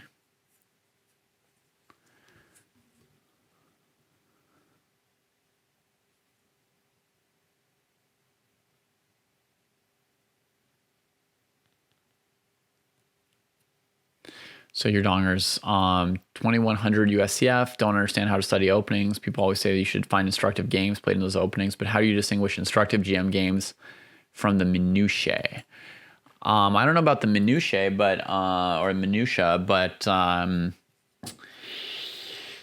yeah, I find it to be a useful method to play through GM games. I have a video on how I learn openings if you want to check that out, dongers.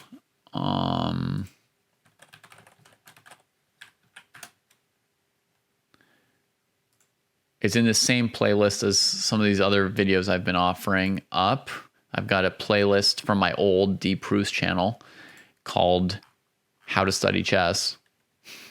And here's the one called How to Study Openings, or How to Learn a Chess Opening. You could try that. So Siwa enjoys quiet positions, but weak at tactics. You don't know how to study tactics. Okay. So a book to read to study tactics. That's not how I study tactics, by reading books. I study tactics with a series of tactical exercises. You can find some of them on YouTube or on chess.com. There's like 4 exercises to get better at tactics that I do. Only the first 2 videos are available on YouTube, and all 4 are available on chess.com. I don't know if you're a diamond member on chess.com, but if so, I think the series on chess.com was renamed like How to Become a Tactical Genius 1, 2, 3, 4, something like that. And on YouTube, it's How to Learn Tactics 1, 2. But if you want a book that's going to make you better at tactics, you're basically looking at like a collection of puzzles as one option. And then one that's really good is Imagination in Chess by Pata Gaprindashvili. But basically most of them are all pretty equal. You just go through like a million puzzles, but that, can also be done with computer tools now. And then the other thing you could do is you could play through games that include sharp tactics. So for example, the Mikhail Tal book that we've been recommending and people have been reading. If you read that book, you'll get better at tactics by seeing his games. But it depends if you're planning to study tactics or planning to study quiet positions as well, right? Are you trying to work on your weakness or trying to work on your strengths? Different people do different things. And 1,806 months, is that good? Yeah, it's insane, Kiro. 1,806 months is absolutely insane. Bob Fish, I've got a new set of group lessons, which will be tomorrow. They're Tuesday, Thursday. Tuesday, they practice. Thursday, there's a lesson. Little 4-player pods. The first group at 8 to 9 p.m. is 12 to 1,400, and the second group, 9 to 10 p.m., is 1,400 to 1,600. And if you watch their lessons, probably be appropriate to you, and you can copy some elements of the training they do. It should be pretty relevant for anyone in the rating band to watch those sessions.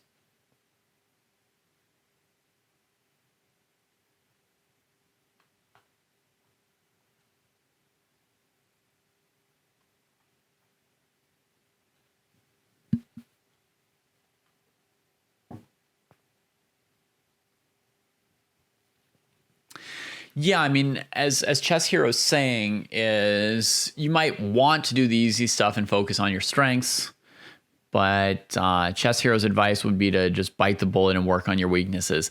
And for everybody, there comes a point where like you're so invested in chess that you're willing to work on your weaknesses. But often we have a weakness because it's something we're less interested in. So we may be less interested in tactics or less interested in defense, or less interested in swindles, or less interested in like opening research or whatever it might be. And that's why we've shied away from it for a while. You can get pretty far just leaning into your strengths. And as long as that fuels your love of the game, that's not necessarily a bad approach to improving in chess. But you will hit limits at some point. And if you care more about improving than about avoiding whatever area of chess you're not as interested in, then at some point you will bite the bullet, as Chess Hero says. And I'm not here to tell you when you should or that you should. I mean, you can spend your whole life not biting the bullet if you want to.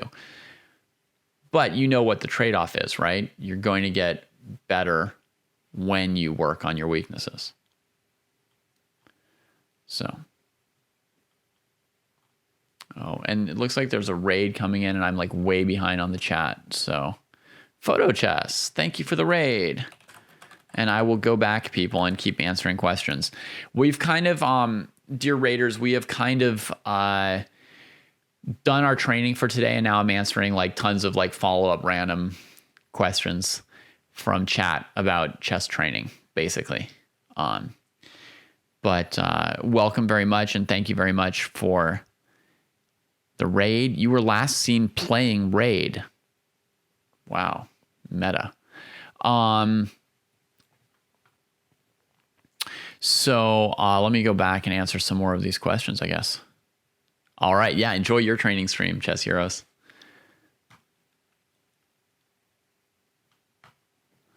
Okay.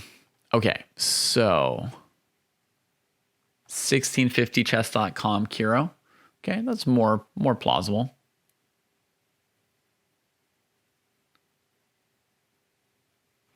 If you prepare for a tournament, any thoughts on how far away from a tournament you should start practicing tactics? Probably you should always practice tactics a little bit, Sleepy Mario. So both 6 months in advance, 1 month in advance, and like 2 days in advance, always. If you switch to Lee Chess, you'll progress faster because the rating will seem to go up a lot. Fen Beingold. Winning Chess Tactics by Yasser Seirawan. The whole Winning Chess Blank by Yasser Seirawan is a fantastic series of books, right? Like Winning Chess Strategies, Winning Chess Tactics, Winning Chess. There's like a few others, right? And it's written with, some of them at least, if not all, are written with Silman, who's also a great chess author, just like Seirawan and Silman are both great chess authors, great chess teachers. So that's a good series, yeah.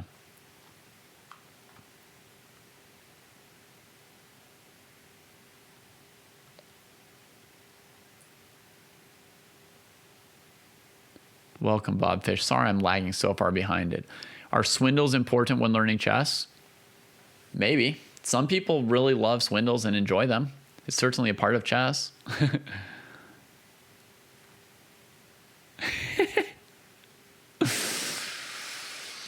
Now, to be fair, Finity saying you can get to 1800 and be losing 90% of your games out of the opening. To be fair, Finity was only about 1600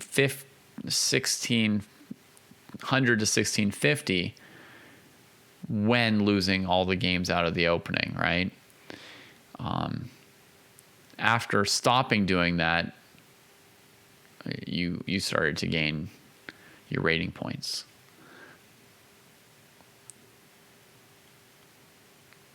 Is it possible to have an analyze your game reward like for dojo points, Kiro? It's possible. Right now, you can get your games analyzed just by dropping in on one of our like game analysis shows. You can also win that prize to have like a guaranteed spot on those shows in our Mega Rapid tournaments. The next Mega Rapid will be in the last week of April, probably like the last Friday of April will be the next Mega Rapid Championship. The The fastest way to get better from a 1000 ELO Ganemelon is to watch my new video, which Charlie linked for you right after your question. I recommend the drills on chess.com, Scott. Yeah, for like endgame practice, definitely. It's easy to find your weaknesses. It depends how good or bad you are, whether you're good enough to figure out what your own weaknesses are. You were 1800 lead chess at the time, yes. And then you got to 1800chess.com when you stopped losing in the opening. I don't particularly, I mean, Puzzle Rush, Puzzle Survive, all that stuff, whether it's what's better or worse depends on what you're training for. But in general, I don't particularly recommend Puzzle Rush at all. I don't think it's much of a training tool for most situations. It's better to do tactics, as I explained to do them in the video, How to Learn Tactics 1. This is how I use chess.com's tactics. Puzzles, metabolic, this link here. We have game analysis shows. Yep, Kiro. Yep. Jesse and I both do it. And I think even Kostya has started doing it sometimes, where people just come in with their games and we look at them. When's the next one? I'm not sure. Probably I'll do one next Tuesday at noon. That's the typical time I do it, but my kid's school's been like closed, so then I couldn't do it because my kid was at home. So I did it Monday night this week instead of Tuesday at noon.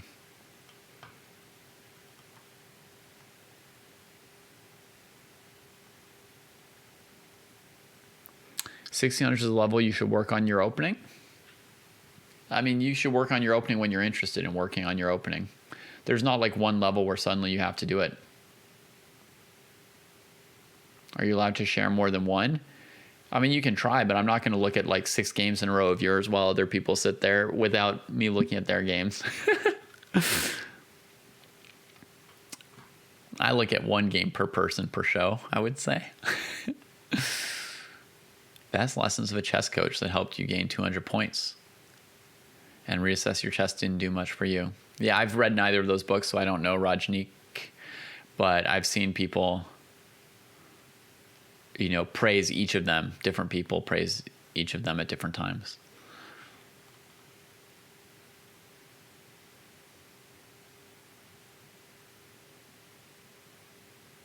I don't know if that's a statement or a question, Flash Shivan, but I'm going to grab some water since I finally caught up with chat. Yes. I thought I was just going to get farther and farther behind and give up, but I have now answered every question there is about chess. Who's the strongest member of the dojo? Jesse Cry. One of the 3 senseis here is a GM. He's the strongest. I can bench 130 pounds and that's the best. I've never done a bench press, Skaklo, so it's unknown what I can bench. That's not a trivia question since there's no answer. Have I read the Soviet Chess Primer? Not sure.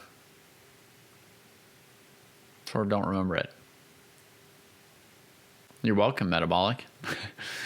I'm glad you can watch my video and my Twitch at the same time. Impressive. Better multitasking skills than I have.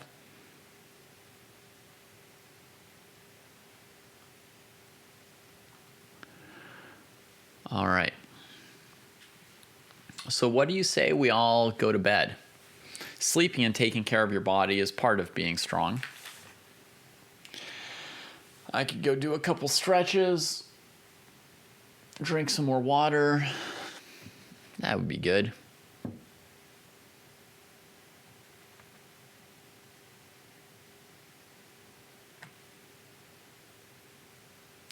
What should you be looking to learn through a game that's not in an opening you know? No, I'm not gonna stream anything like that, Metabolic. We are sticking to chess streaming on this channel. Yeah, that seems to be the plan. If you study games, I'll answer one last question from Flash Shivam. So you're looking at a game that's in an opening you would never play, played by great players. What should you be looking to learn from it? Maybe just, watch the game, see the flow of it. I mean, it depends if you've got notes or not, right? If there are Grandmaster notes, you should try to learn whatever the Grandmaster's telling you about, assuming that they're a good teacher. If you're playing through a game without notes by a Grandmaster, you're not liable to learn too much from it unless you're a really strong player yourself already. So I would say it's not going to be helpful to analyze it really hard. I would just sort of play through the moves and see if you're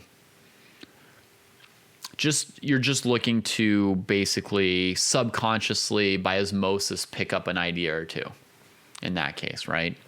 Just you'll have seen the game, maybe you'll notice some pattern or something like, when he castled queenside, his opponent started attacking the queenside or something like that. You just pick something up, but you're not really looking to analyze GM games unless you're quite strong yourself. And if you're looking at GM games that have notes, which is much more useful for an average player, then you're trying to learn what you can from the GM's notes, right? They should be pointing you towards some important things. Cheers, everybody. Be well.